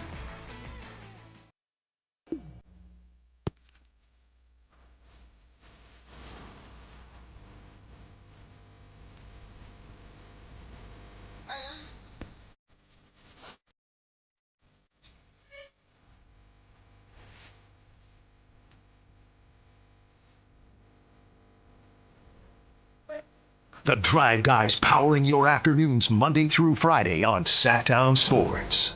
Just check in here, Bing.com. Panthers, 49ers, win probability. They got the 49ers at 75.1%. Should be higher based on the fact that with my gumball helmet prediction today, 49ers won decisively. And the helmets are undefeated this year in predicting the outcome of 49er games. So that 75.1%, if anything, is low. It is low. And I really appreciate your gumball helmets, which I will now be posting every time the Niners play. I'm going to retweet. Go follow. I appreciate that. Go follow Whitey at Whitey Gleason on X. And you probably have a lot of Titans fans following you. I could do I could do Titans You could games do one too. for the Titans. Yeah, maybe. Yeah. Yeah. Well, they're playing the Titans. The Niners are That's in 2 right. weeks. They've That's got right. Cleveland after this game with Carolina, and then they host the Titans. Yes. So it's interesting, isn't it? The 49ers schedule is so easy, although this Panthers game doesn't look as easy as we thought it would. But then you got the Browns and then the Titans. And then after that, though, it's tricky. Then it gets really tough. Colts, Bears, Seahawks. Yeah, that is nothing easy about that. That's not easy, and the way that they lose defensive players almost every game, that always scares me with this team because it's like seriously, the defensive line in particular gets just decimated. And I feel like every game they're losing a guy, so they have to stay healthy down this stretch. I know they've got, the Browns. That's at the Browns, though. Browns with a good defense. The Titans should be a win. If you don't win, you've got problems there. But you're right. Colts, Bears, and Seahawks, that's tricky down the stretch. You got to be healthy for that game. Those games. Last time San Francisco went into Cleveland, I think it was either November and December. They lost that game in the snow. Yep.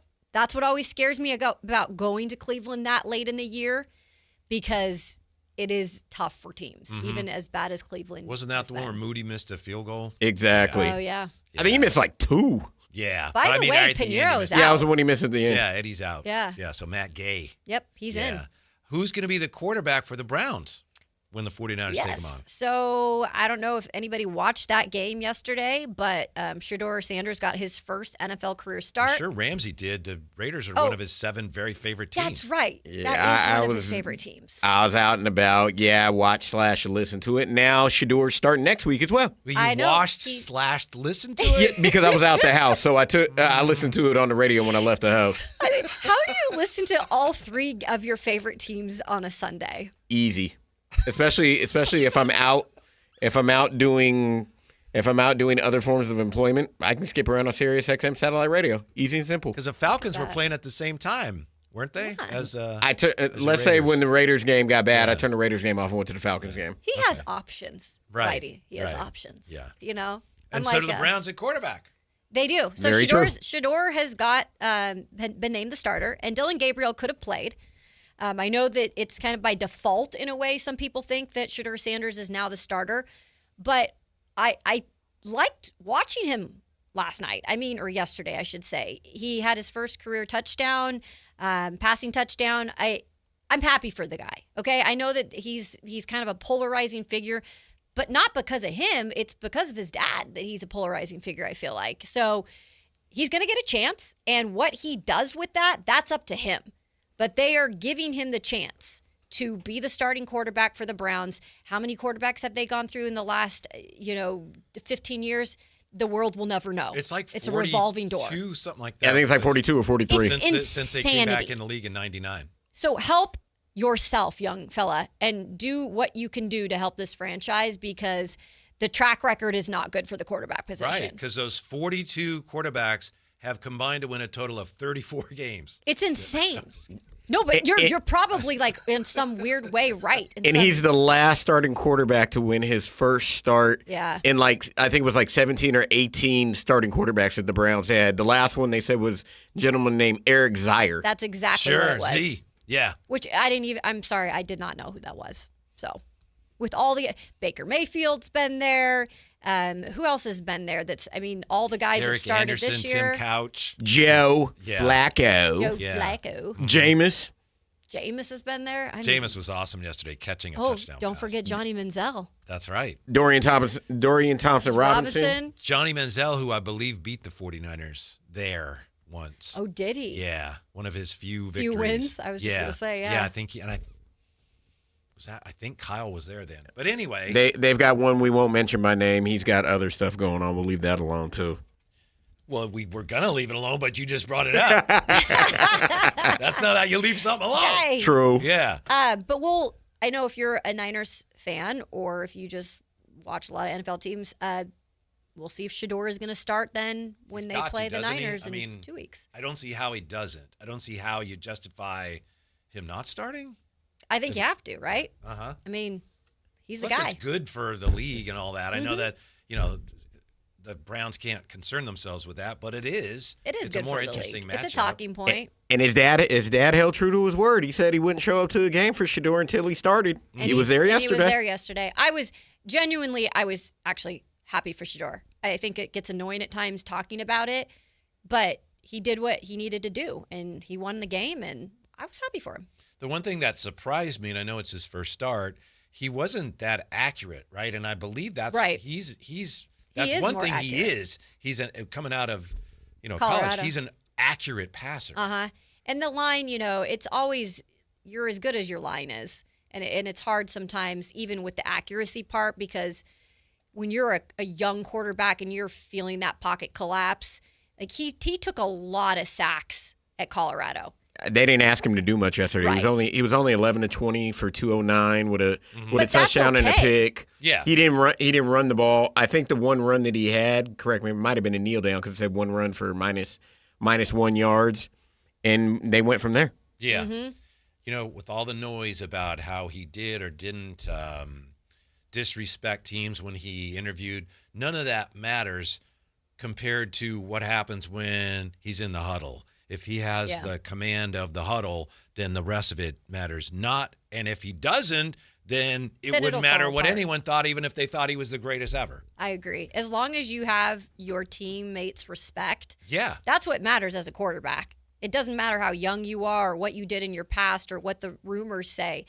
as long as he can command that huddle and have the respect of his teammates and obviously win games too, he could be there for as long as he wants. So that's one of the things people say about Brock Purdy. I mean, the guys on the team say, oh, man. And he's loved, isn't he? Yeah. Even with Mac Jones doing the job he did, it's like, nope. Oh, I yeah, remember exactly. him. Oh, yeah, Mac Jones. I remember him. Who will probably be the starter for the Minnesota Vikings sooner than we know. Yeah. At some point. Mm-hmm. So I remember that Monday night game this year. I thought J.J. McCarthy, the way he was terrible in the first half, then he was great. Remember they beat the Bears, and it looked like, oh, the Bears are awful again. The Bears should have won that game. Don't get me started. Yeah, I know. Yeah, I know they should have. But I thought, wow, they got some in J.J. McCarthy, and it looks like, well, maybe they don't. I like J.J. McCarthy. I just don't think he's an NFL star. I just never saw him from the college ball that he played and how he was used as a manager to like going and being that guy at the next level. But I think that, you look at the Vikings, what they've done with quarterbacks in the past, it looks like he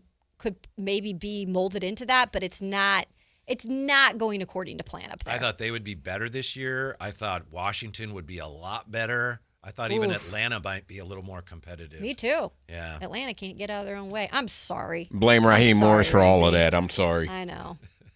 Chip Kelly out as offensive coordinator with the Raiders, and Shane Bowen out as defensive coordinator with the Giants. Hardly surprising in either case. Yeah, Chip Kelly, I think for me, is like stick with the college game at this point. It hasn't worked out for him, whether it's a head coach at the NFL level or a coordinator in the NFL.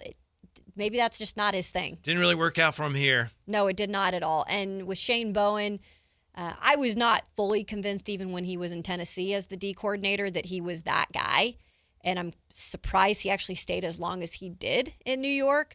So neither of those are surprising at all. You know when I didn't like Chip Kelly here? Yeah. His introductory press conference. And the read option that quarterbacks will run. Mm-hmm. You read the defensive end and then decide whether you're going to pitch or run. Yeah. A lot of people, for some reason, call it the zone read. Even Joe Theismann has called it that. There's no zone in it. It's not really called that, but people call it that. So I believe it was a very respected reporter at Chip Kelly's introductory press conference here in San Francisco, asked him about, I think it was Colin Kaepernick, and he mentioned, you're going to run the zone read. Yeah. And Chip Kelly said, I've never run the zone read. We don't run the zone read here. And he was like, just totally trashed the guy when he could have said, well, you mean the read option? Or, he could have answered the question. Absolutely. But instead he was like, no, that's stupid. You don't know what you're talking about. So, and I did not like that. No surprise, because I was up in the Northwest covering sports when he was the head coach at Oregon. And everybody I knew closely that was in Eugene covering him, one of the hardest coaches to cover, was not nice to the local media. Very arrogant. Was very dismissive. He would give national media attention when they came, but this was right when Oregon started to get good, and he wanted nothing to do with you if you were somewhat local. And I'm like, these are the people that are there day in and day out covering your team. And he just was not nice to cover. So, but sorry, do you think Chip, but not. his future is as an OC at another college somewhere? I mean, he did his thing at Ohio State. I'll give him credit for that. Mm-hmm. So, hey, look who's still in the NFC playoff jumble bucket. More football coming up, and we'll get back to the Kings as well. Game night's coming up as well. So drive, guys, on Sactown Sports. This Sponsor the Clock is brought to you by Light the World Giving Machine. At Power Business Technology, we're not another big box corporation. We're your neighbors, locally owned and operated. We know what businesses like yours need, from reliable printers to high-performance copiers. We'll help you find the right solution with personal service you just can't get online. Need setup or support? We're just down the road and always happy to help. Power Business Technology, family hometown service with big-time solutions. Contact us today for all your business printing needs at 844-POWER-BZ. That's 844-769-3729, or visit us at powercopiers.com. Thunder, feel the thunder. It's the energy all around you. Lightning and the thunder, thunder. The thrill of the moments to come. The flash of lights. The rush of pure exhilaration. Thunder. The roar of the crowd. See it, hear it, feel it. Thunder, feel the thunder. Lightning and the thunder. Thunder Valley Casino Resort. Feel the thunder. Get more value for your money with the new owners at Elk Grove Chevrolet. Right now, supplier pricing is available to everyone, making it easier than ever to drive home in your dream car. Check out the amazing Black Friday specials online, like $5,000 off on the 2025 Colorado. Choose from a wide selection of new and used Chevrolets, plus flexible financing and expert maintenance. Visit them today and experience the difference. MyElkGroveChevrolet.com, where savings and service come standard.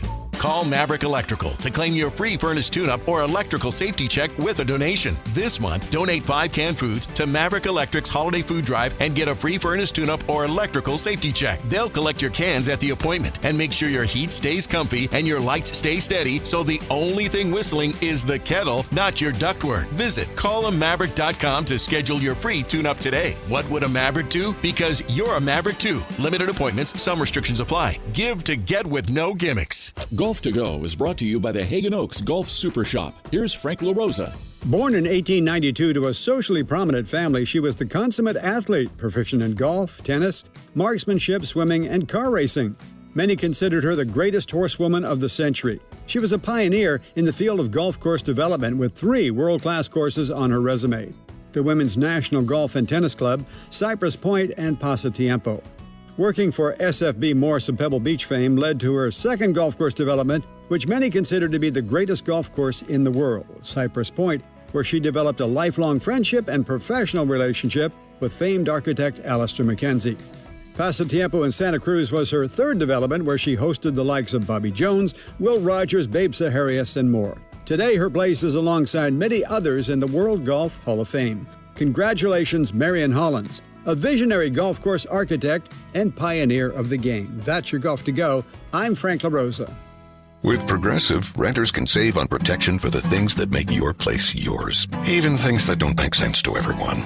People always wonder why I don't get rid of my guitar since I never play. But it's like, what if I actually end up taking lessons? Sure, I've had it for 8 years, but if I get rid of it, then what will my New Year's resolution be next January? Exactly. So bundle your renters and auto and save with Progressive and protect the things that make sense to you. Progressive Casualty Insurance Company and affiliates and other insurers not available in all states or situations. Covered subject to policy terms and conditions. If you love to travel, Capital One has a rewards credit card that's perfect for you. With the Capital One Venture X card, you earn unlimited double miles on everything you buy. Plus, you get premium benefits at a collection of luxury hotels when you book on Capital One Travel. And with Venture X, you get access to over 1,000 airport lounges worldwide. Open up a world of travel possibilities with the Capital One Venture X card. What's in your wallet? Terms apply. Lounge access is subject to change. See CapitalOne.com for details. What's up? We're talking to Chad Hoblet of Hoblet Dodge, Chrysler, Jeep, Ram, and Woodland. Chad, what's happening for the Black Friday sales event? We have the best savings yet on new 2025 Ram 1500 Tradesman Crew Cabs, starting at only $34,995 with up to $12,500 off MSRP. Or save thousands with $52.50 off MSRP and 0% financing for 72 months. And did I hear you got the Hemi back? Yep, we have 450 new Rams available, including the 5.7-liter Hemi, and we have 40 Hemis in stock. Plus, with our award-winning customer service, you won't find a better combination of selection, service, and savings than at Hoblet Dodge. Search, select, and save at HobletDodge.com. Unbeatable prices, unbeatable selection. Nobody beats Hoblet, period. $12,500 total net savings on select new 2025 Ram 1500 after $7,250 factory rebates and $5,250 dealer discounts. Rebates include $2,000 select inventory cash, $500 on the job upfit, must show eligible upfit. $34,995 net price after rebates. VIN number 170493. 0% financing for well-qualified buyers on approved credit through Stellantis Financial. Must have 720 plus FICO score. $13.89 per thousand borrowed. See dealer for details.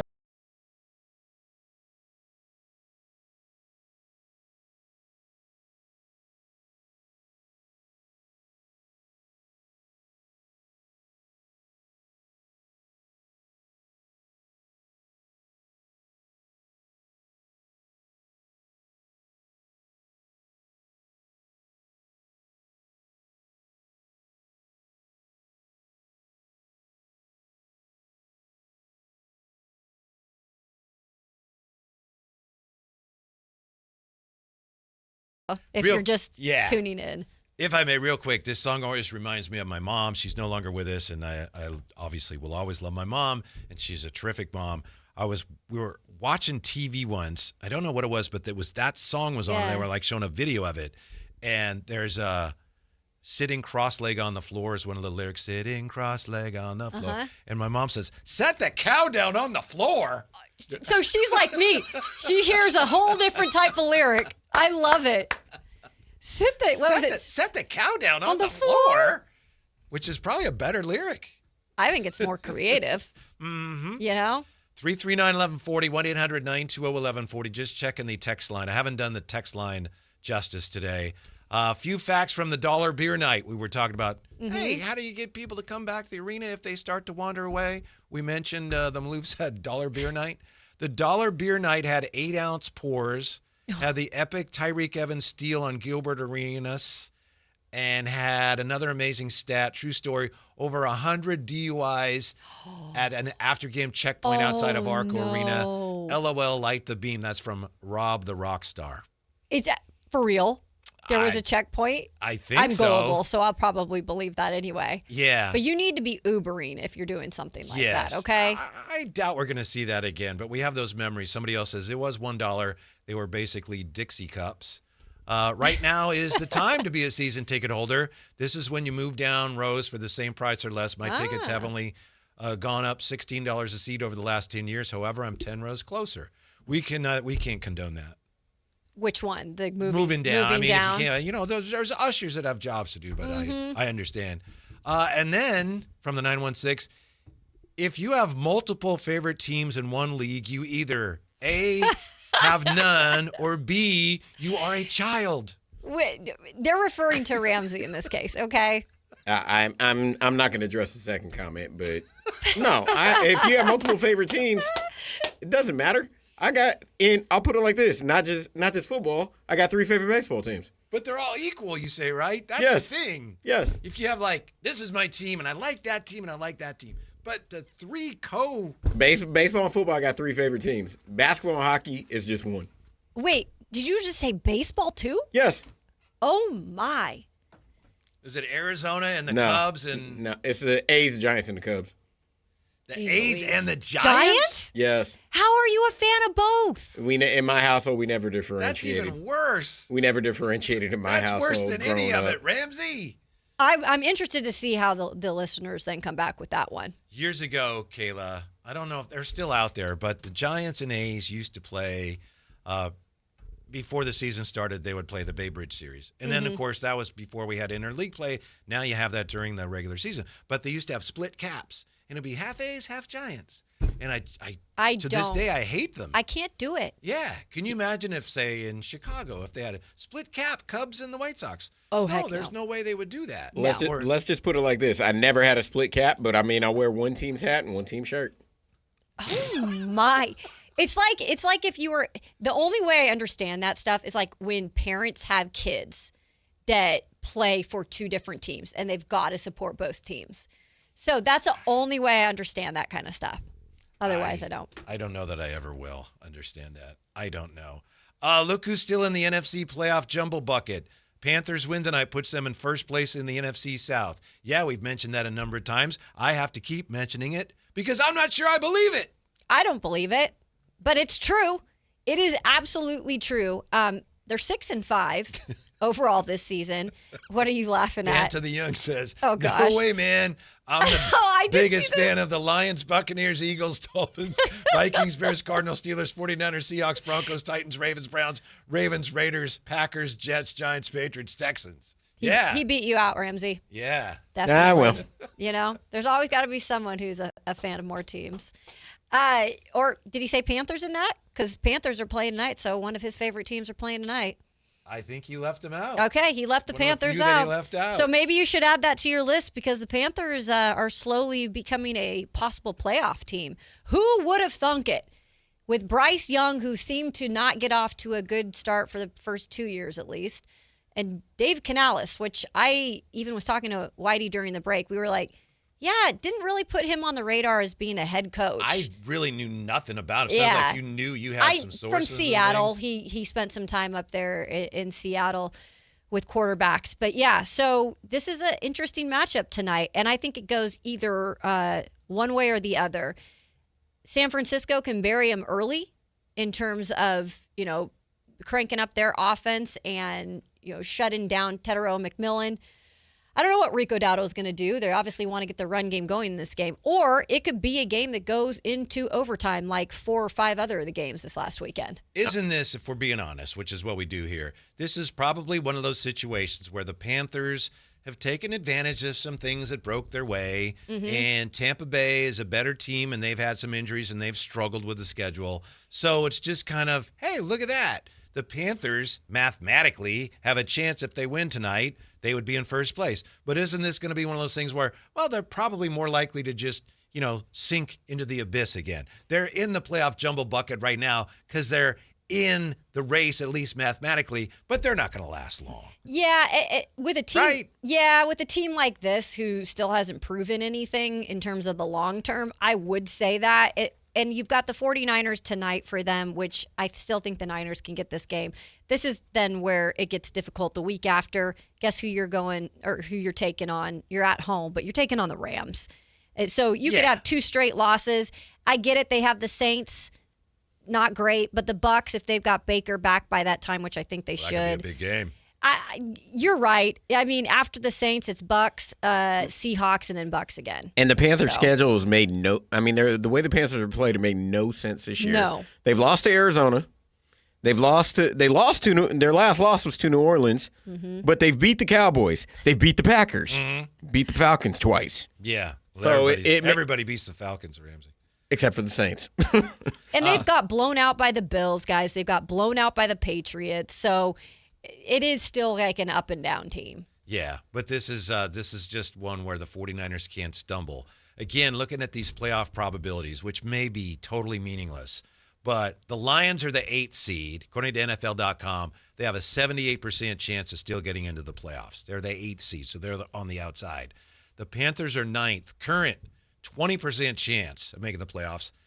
If they lose, it goes down to 15. If they win tonight, they still only have a 33% chance. So it's still not, they can. You squint, you look at the standings. Wow, they might be a playoff team. Even if they are, it's like, how far does a team like that go when they really get in with the big boys and the meat of it in the playoffs? Cool part about it, though, the Panthers would get a home game because they'd be their division winner. Yeah, which is wild. Yeah. Cowboys are given a 9% chance of making the playoffs. As excited as Jerry Jones is. 9%. They're 5-1. Well, they got the home game with the Chiefs coming up, but they're the 10 seed right now. Well, if they make the playoffs, that's already given too. They out first round. Yeah. Like, at least you know that, what's coming for the Cowboys. Yeah. The Chiefs are also a 10 seed, by the way. So that big game, Cowboys, Chiefs. And I know I've been hyping everybody up, and I've been getting excited about it. 2 10 seeds. I never saw that coming for the Chiefs this year. I still think that they're a team, though. If they even squeak in, you know how the Chiefs are. So annoying, unless you're a Chiefs fan. Yeah. Did you see what happened to New England yesterday? They won, but they had, was it 9 plays where they had first and goal against the Bengals, and they didn't score? 6 of them were from the 1-yard line. Yeah, there was some luck. And they didn't score anything. There's some luck in that. I think that New England, and under Mike Vrabel, he's done a great job. That's no surprise. But there are some games with them this year where they've had a little bit of luck on their side. But I will give them this. I think they're like 6-0 on the road. Wow. Which that's impressive with a team like that. They're 10-2, and one of their losses was the first week of the season. They lost to the Raiders. Oof. I don't nothing against it, Kayla. I don't call it luck when you've won 9 in a row. Yeah, no, They've won 9 in a row, and they are 6-0 on the road. 6-0 on the road, and they're 3-0. They're 3-0 in a division, already beating the Buffalo Bills. Luck can take you long ways in the NFL. Hey, I'm rooting for Vrabes, so yeah. Yeah. Are the Kings in full rebuild mode or not? That's next as we wrap things up here and get you ready for game night. Sactown Sports. This is the story of the one. As a safety manager at a manufacturing plant, he does everything he can to keep his coworkers safe. From finding ways to reduce risks to keeping safety supplies in stock. And for that, he relies on Grainger. Grainger offers a broad range of quality products and next-day delivery, so he can always play it safe. Call 1-800-GRAINGER, click Grainger.com, or just stop by. Grainger, for the ones who get it done. Sacramento, the wait is over. The all-new Hard Rock Sports Bar is here at Hard Rock Hotel and Casino Sacramento at Fire Mountain. Enjoy the ultimate 24/7 sports watching destination with 20 big screens with all the action for the premier game day experience. There's no other place you'd want to be to watch all the games with you and your friends. Now open at Hard Rock Hotel and Casino Sacramento at Fire Mountain. For more details, visit casino.hardrock.com/Sacramento. Black Friday savings start now. Get your best deal through the end of the month at Folsom Lake Honda, your one-stop Honda shop. With Black Friday savings during Happy Honda Days, own or lease your new Honda Accord or Civic today. Your one-stop Honda shop. As a family-owned and operated dealership since 2009, customer service is our #1 priority. Our customers love doing business with us, and you will too. Folsom Lake Honda is your one-stop Honda shop. Folsom Lake Honda. Visit us at FolsomLakeHonda.com. Your one-stop Honda shop. Carmichael Dave here for American Energy Heat and Air. Right now, breaking news, they're upgrading their offering to include plumbing, bringing that same expertise and experience to the plumbing space. They're no longer just heat and air. They're now your American Energy home pros. You hear me talk about them as your second opinion partner. Now you can still get second opinions on any HVAC service or replacement, and now you can get a second opinion on any of your plumbing services. They'll come out to your house for free, and they'll give you a second opinion and almost certainly save you money. Oh, but wait, there's more. With winter coming up, how about a free furnace special? With full system installation, you're getting a free furnace, not a discounted furnace, a free furnace, and up to $4,000 in rebates while that funding lasts. So get there right now, 916-520-9990. That's 916-520-9990 or AmericanEnergyAir.com. American Energy, making the uncomfortable comfortable. We just want to have enough money for retirement. And travel to visit our grandchildren. I understand. That's why at Fisher Investments, we start by getting to know each other, so I can learn about your family, lifestyle, goals and needs, allowing us to tailor your portfolio. What about commission-based products? We don't sell those. We're a fiduciary, obligated to act in your best interest. So how do your management fees work? We have a simple management fee based on the value of your portfolio, so we do better when you do better. We appreciate that kind of transparency. We also check in with you regularly to keep you up to date on the markets and your portfolio. Well, what other services do you offer? As a client, you have access to resources on investing, financial planning, estate planning, Social Security, Medicare, and more. Wow, sounds like Fisher Investments has everything we need. At Fisher Investments, we're clearly different. Learn more at FisherInvestments.com. Investing in securities involves the risk of loss. This holiday season, a little care goes a long way for your community and for your Toyota. Bring an unwrapped toy to a participating Toyota service center and help a child in need through the California Highway Patrol's Toy Drive. Chips for kids. And as our way of saying thanks, enjoy $20 off your next Toyota service, now through December 10th. Give joy, get joy, and keep the season shining bright. Exclusively at participating Toyota service centers. Keep your Toyota a Toyota. Toyota and Scion owners only. Toy value must be at least $10. Some restrictions apply. See a participating dealer for details. Guys, tired all the time, gaining weight, low drive? These aren't just signs of aging. They could be low testosterone or other underlying issues. Right now, Revive Men's Health Sacramento is making it easier to get answers with a comprehensive wellness panel. It's not just a lab test, it's where better performance begins. Our providers will check your testosterone, blood sugar, cholesterol, kidney, liver, thyroid, and heart health. A $400 value for just $99. Or free if you start treatment. Over 120,000 men have trusted Revive to restore their energy, mood, and confidence. So if you're ready to feel better and live stronger, call 916-619-3000. That's 916-619-3000. Or visit ReviveMen'sHealth.com. Offer ends November 30th.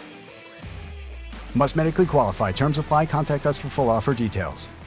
KHD HD1 Sacramento, KYMX HD3 Sacramento. From the Power Business Technology Toshiba Studios, Sactown Sports 1140.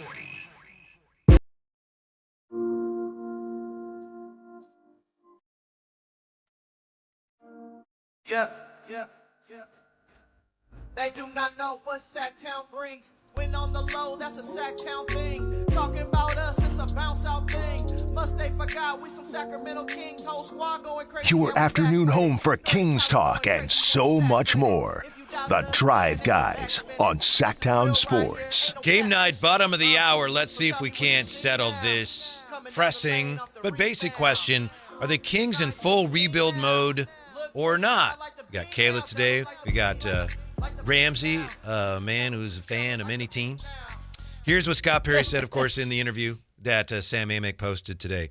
Well, look, everybody has their choice of language, and I'm not going after Scott Perry. I'm just trying to discern, where are we? What's going on? Like I said when I came in here, it was about observing this year and then being able to make the necessary decisions and build from that point. I'm not a big label guy, but I'm just telling you that it's going to take time to build this the right way. I never kidded myself about that. I always knew coming in here that this was going to be a lift to get this team to become a sustainable winner. Would you like to have it happen without some of the early noise? Sure, but life is never perfect. I'm as confident as ever that we'll get there. So yes, this is a full rebuild. He doesn't like to label things, but he said, I'm telling you, it's going to take time to build this the right way. I love transparency, especially when you're in a difficult situation like this. And there's not a lot of easy ways to explain how you're going to do something or what you're going to do. So him at least coming out and saying, hey, you create whatever word you want to use, but we're going to be doing some replenishing or rebuilding moving forward. Refurbish. Refurbish to me is a little more minor. That is a little, yeah. I agree. You refurbish a cabinet. This is bigger than that. This is bigger than that. Remodel. Ooh, look at that one. Because it's going to look like a remodel when it's all said and done. You're going to be like, oh, yeah, we didn't have that player on the team 2 years ago. And eventually, I think that's what we're going to see happen. I'm just curious if Scott Perry says he has the power to do what he wants. And we've known he has a lot of respect around the league. And he's kind of a straight shooter. We've heard that too. So how are you going to do what you want to do with this team? And how creative are you going to get? We were mentioning some of these trades. Maybe some of them aren't going to be a one-for-one situation. Maybe you got to get a little creative with some of the stuff. My biggest question, because I know it's been an issue here, drafting and developing. That is huge. And so what are you going to do with that? How are you going to do that? There's a lot of still questions out there with Scott Perry, too, on how he's going to do this, because we haven't seen it from him. Yeah, there's 4 ways you improve your team. There's the draft, there's trades, there's free agency, and there's player development. Those are the 4 things you can do to make your team better, as Jerry Reynolds has taught us. We had Jerry Reynolds on Friday, and this was before this came out, although we had heard from back channels and things that the Kings were looking to move players. And Jerry Reynolds, who has been a general manager, said, look, if that's what you're doing, there's no sense concealing it. He said, you should call every team in the league, and perhaps they have. You want every team to know this is where we are. We're looking to move players. That just increases your odds of generating some interest and putting you in position to move players. I am not the least bit interested in anybody who's an older veteran or anybody who's even if you're just under 30, maybe, but to me, you've got to get younger. Yeah. Jonathan Kuminga's been around a few years, but he's only like 22. He's young. Yeah. And if he fits what you could see your team being, I think that's still a piece they could add. Yeah, I think they're very interested in that. If they asked me, I would say, but I get it. I understand why they would be. So my point is, as far as hey, maybe they trade DeMar for John Collins. I know that's been talked about, and I know because it would work mathematically depending on the details. And I know that Sam Amick reported today that the Clippers are believed to have some interest in DeMar. To me, I don't want John Collins unless I could then spin him off for something else. Nothing against him, but he doesn't help me get younger, and he doesn't fit my timeline. And that's why I am fascinated with this process, because you have to be smart. And I know you got to get some of these guys off the roster and off the books. But that's what's going to be interesting. How many teams are actually interested in adding these veteran players? Mm-hmm. You know, or how much are they willing to give up or whatever? I mean, that's not a lot. You know, a lot of these guys are older towards the end of their career, so you're not probably going to get a ton back. Yeah. But if you could spin it like that, that's where I'm saying you could have things speed up in terms of the rebuild process. Mm-hmm. And John Collins he's only 28, so he's No, not he's old. not But to me, old, but- to me, it's like, I'm still like, if you're going to get something in return in terms of it, like a player, I want him younger. I want him 25 or younger. right. It's more like you're getting baked goods for Christmas. You want like something around the 25th. Yes. 25th Yeah. is good. Right. 24th is even better, right? Because then Uh-huh. you 23rd, 22nd, yeah. You get 26th, Let's get a little 27th, 28th. stale. Yeah, we'll throw it out. Yeah. Like It's not gonna last start much getting longer. close to New Year's Day. Yeah. So I like 28th, that analogy. Now yeah. I'm like, yeah. So that's kind of where I am with it. And I'm hoping that's where the Kings are as well. But at least we know now that's where they're going. And I think it is. It's going to be discouraging if they continue to lose games. If they play anything like they had been playing before Saturday, of course, it's going to be very discouraging. But it is going to be fun, I think, once we start seeing, okay, I can see the frame of the house here. Right. It might take a while. It probably will. I think the biggest question right now is, while you still have some of these veteran pieces here that probably won't be here in a few months, are they going to wait then to give Nick Clifford and some of the younger guys time? Or are they going to eventually just say, okay, like we know what their value is. We're going to sit some of these guys a little more and we're going to let some of these younger players. Or are we going to have to wait for that even longer? That's where I'm interested to see like how this now comes about. Because it's out there now that they're willing to trade pretty much anybody on their roster except for Nick Clifford and Keegan Murray is what the report alluded to. Mm-hmm. Yeah, that was the Jake Fisher report. The Jake Fisher report, yeah. And Sam didn't ask specifically, and you can't really ask a GM specifically. Are you going to trade this guy? Are you going to trade that guy? You know, that's they can't answer questions like that. It's not appropriate. But the Jake Fisher reporting for the Steinline was, as you probably saw, yeah, they're willing to get rid of anybody except those two. And I know I mentioned this earlier, and perhaps you heard it. Carmichael Dave, who had just a very eventful show today. He did. Man, he did. Didn't He had it going on. And he always does. He does. Yeah. I mean, he can take a golden, green apple and turn it into red on his show. Like I would never be amazed with anything. I was a little red does. myself listening to that show today. Yep. Yeah. But I quite know he's funny. pushed back and said, look, they're going to trade anybody if they get the right offer. Yeah. I know. Although, again, you can't trade Keegan right now because you just signed him. Next season. You could trade That's him. like actually in the. Yeah, that's not a matter of your preference. Yeah. You can't do it. Just can't do it. According to the CBA. But I see that fits, right? With the timeline that we think the Kings are looking at. Nick Clifford, building block, and so is Keegan. I'm a little surprised that Maxime Reynaud's not one of those guys, but I think, in a perfect world, they'd keep him around too. But it looks like Keon Ellis, maybe the Kings just don't see him as a fit for this timeline. I'm just going to have to come to terms with that, Kayla. You're a big Keon fan. I like Keon. And you know what? You're not the only one. I know. We have people all the time, come in on the chat or call in. Your boy Ramsey is not, I'll tell you that. No, Ramsey, I'm not. Curious to, and I'm partial with this because I'm newer here to the area, so I'm not going to sit here and say I am a Keon Ellis fan. I like Keon. From what I've seen from him, I like him, but I know he's not a Scott Perry guy. But he seems to fit. Right, he seems to fit what Doug wants, though. So I am a very confused person right now when it comes to Keon Ellis. But Ramsey, you're like, I don't want him here. No, I mean, Keon Ellis is one of the players that Sacramento Kings fans love to fall in love with, the 12th, maybe 9th, 10th, 12th man on the bench. I mean, Objection. He's not a 12th man. No.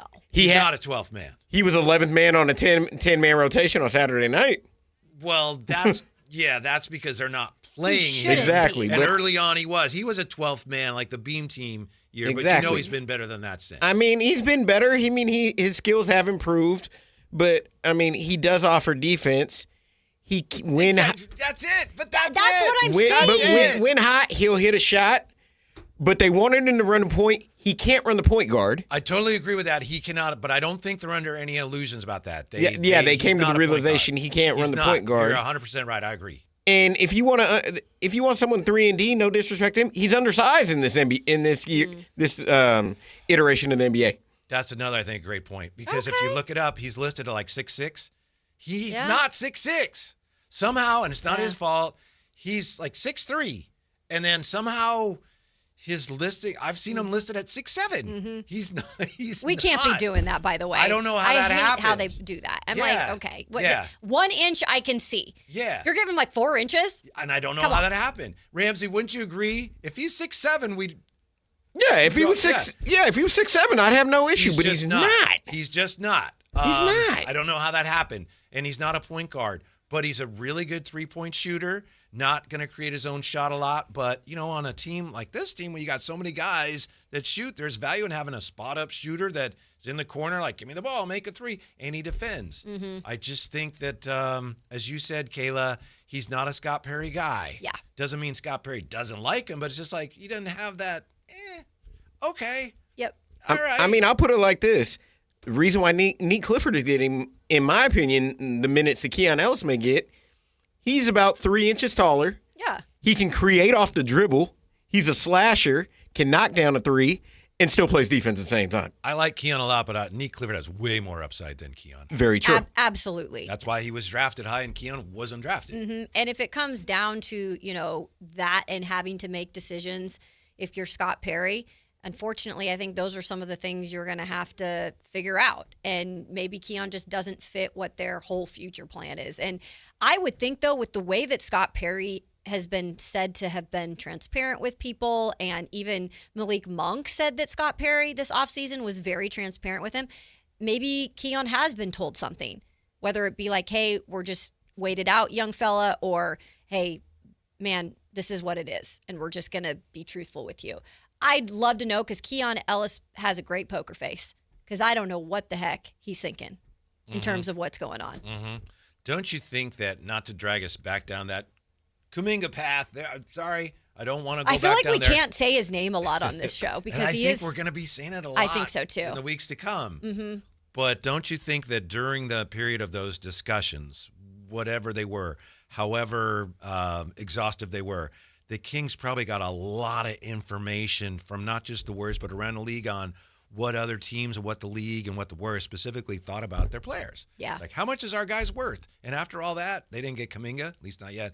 But I got to think they got a much clearer idea of, okay, everybody around the league, that's what they think of this guy and this guy and this guy. Scott Perry certainly learning that because he hadn't been around that long. And that's why I think, unfortunately for some people who don't like Kuminga, we still have to eventually probably talk about him and just mention him every now and then right now, because he's not seeming to fit in Golden State again after he's got some money and after we thought things were maybe repaired because the way he started the season.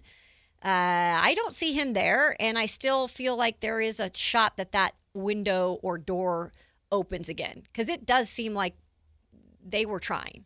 Yeah, Tortilla Jackson says, you plug Keon in on the Heat or Celtics, he'd be a top-tier role player. He might be. He'd be a very valuable player, potentially. And the Kings aren't good enough to have they don't get the benefit that a good team would of a guy like that. They're not. They have too many other needs. That's the biggie. A role player, case in point, the comparison I like to use, or that I have used with Keon Ellis, is Casey Wallace from the Oklahoma City Thunder. If you took Keon Ellis and put him on the Thunder, does he fill the role that Casey Wallace fills? And vice versa, if Casey Wallace was here in Sacramento, does he fulfill the role that Keon Ellis would fill, or does he offer you more? Cason Wallace is, I think, a little bigger. Yes. He's probably not as good of a shooter. I think Cason Wallace is probably better than Keon. Okay. But, yeah, I see the similarities. Yeah. The thing about Keon, he has a very unique skill. He's great at deflections, specifically. And that's part of defense. But when it comes to a great defender who can guard multiple positions You know, I know we've talked about this before. They had played a game last year against Boston, and the Kings won. It was a great win in Boston. But Keon had to guard Jaylen Brown, and he couldn't. He just, And so I think some Kings fans think of him as, man, he's a great defender who could guard any position. And he can't. Yeah. That's okay, but he can't. Yeah. And I think that's where you have to be smart if you're Scott Perry and knowing that he probably could be, I like the word that you're using, the sweetener, right? I mean, I put it in my coffee every morning just to sweeten it up a little bit. I don't have to have it, but it makes it a little bit better. And I feel like when you're trying to get the most out of whatever you have left, you know, in terms of this roster of asset, like to sweeten something up could help you. I got one for you. Okay. Talk about tonight's matchup. Can Keon Ellis successfully guard Jaden McDaniels? No. Isn't Jaden's big? Yeah. Yeah, I think he's big. Here's the one that surprises me a little bit, but I think it says a lot about Kings fans. Maybe it says a lot about me. Maybe I'm wrong. I don't think I am. But if you're on social media a lot, there's still, I think, a lot of fans that look at Isaac Jones and go, well, we blew that one. And I don't get that one. I'm Isaac sorry. Jones is a great story. I love Isaac Jones. Yeah, but I think we get a little carried away with, That's what Sacramento does. And That's I'm a probably what all cities do, but yeah. It is.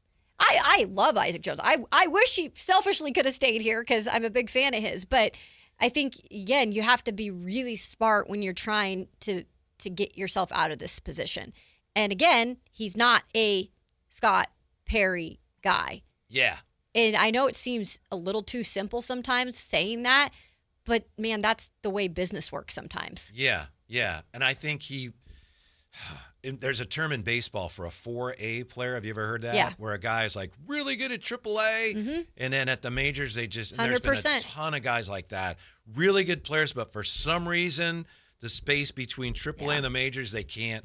And some make a career out of AAA. Yeah. You know? Yeah. We had years ago that River Cats had like 3 guys that were MVPs of the Coast League. Yeah. And then that was it. Couldn't do it. And I'm wondering, Isaac Jones, I think at the G League level, Summer League level, he's a really good player, but he might be a little undersized to play the way he needs to play the NBA. I don't know. I'm no reason to go in on Isaac Jones. I'm just surprised that so many fans look at it and go, man, Scott Perry blew that one.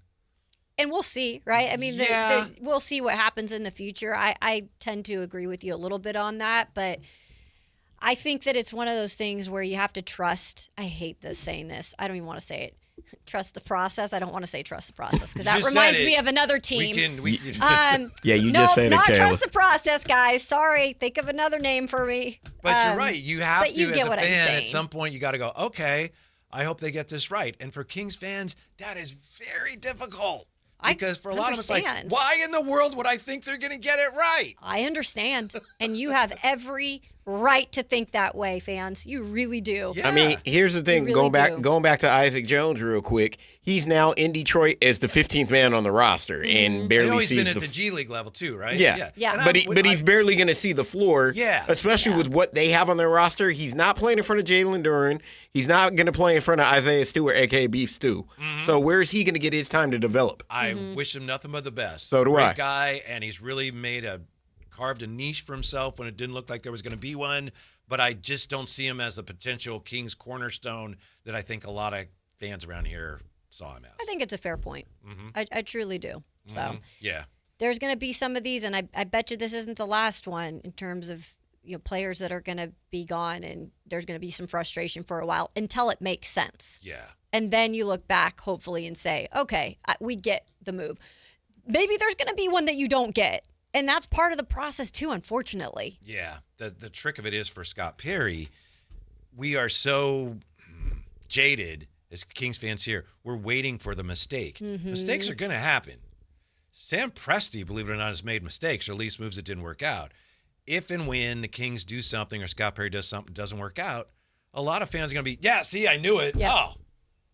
I mean, they're starting to try to say that now with either DeMar DeRozan or Zach LaVine. Even though that really wasn't his move, but he's stuck with him on the roster until now. Yeah. So as far as Scott Perry's concerned, not only does he have to rebuild the team, he probably in the process has to rebuild the trust with the fan base, and that's that might even be harder. That is harder, I think. I really think it is. Because, like you said, these fans, they've had to put up with a lot. And I'm kind of the same way if I were here and things kept on happening where they're supposed to be rebuilding or, we're a playoff team now, and then it goes backwards. Man, I'd be jaded. Mm-hmm. There's no doubt about that. Tortilla Jackson, Devin Carter doesn't know what he's doing half the time. That's another player where it's like, hey, there's some upside there, but what do they think of him? To me, that is like I don't even see any future with that. I don't. I mean, he hasn't been playing since the start. Yeah. He's another guy that you look at his numbers in addition to just watching him play, and small sample size, yes, but his numbers defensively, you can see a little bit, there's something there defensively. But he was drafted by the previous regime. Yeah. So I heard Alan Stiles. I don't know how I ended up listening to that show. I don't either, I listen to it every day. Gosh. He was saying, you know what I'd love to see here if things break where they have some room in the backcourt. I'd love to see what happens if you play Devin Carter, give him regular minutes for the rest of the year, and just see what happens. I would love that. You're against that? I don't want. You're not. I am not convinced. I don't know why, because I haven't seen him as much.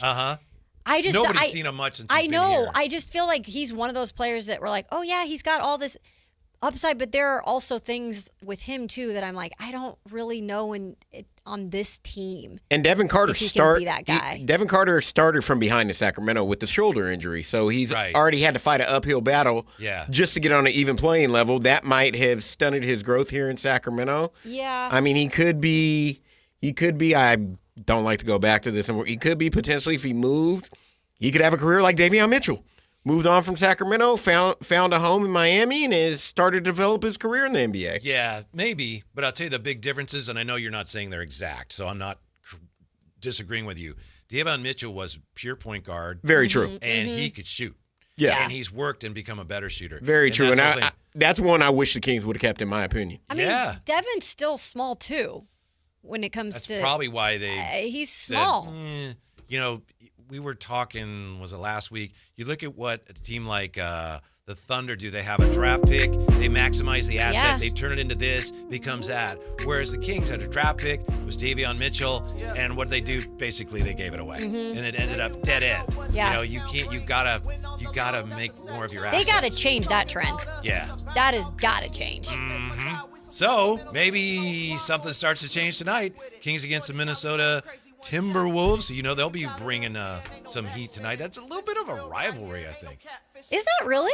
It's not officially, but they've had some pretty spicy games. Wouldn't you agree, there's Ramsey? some heat. They've had some spicy games. games. I mean, there's been some spicy, and it's been both teams have won in each other's gym. There really hasn't been that many home wins.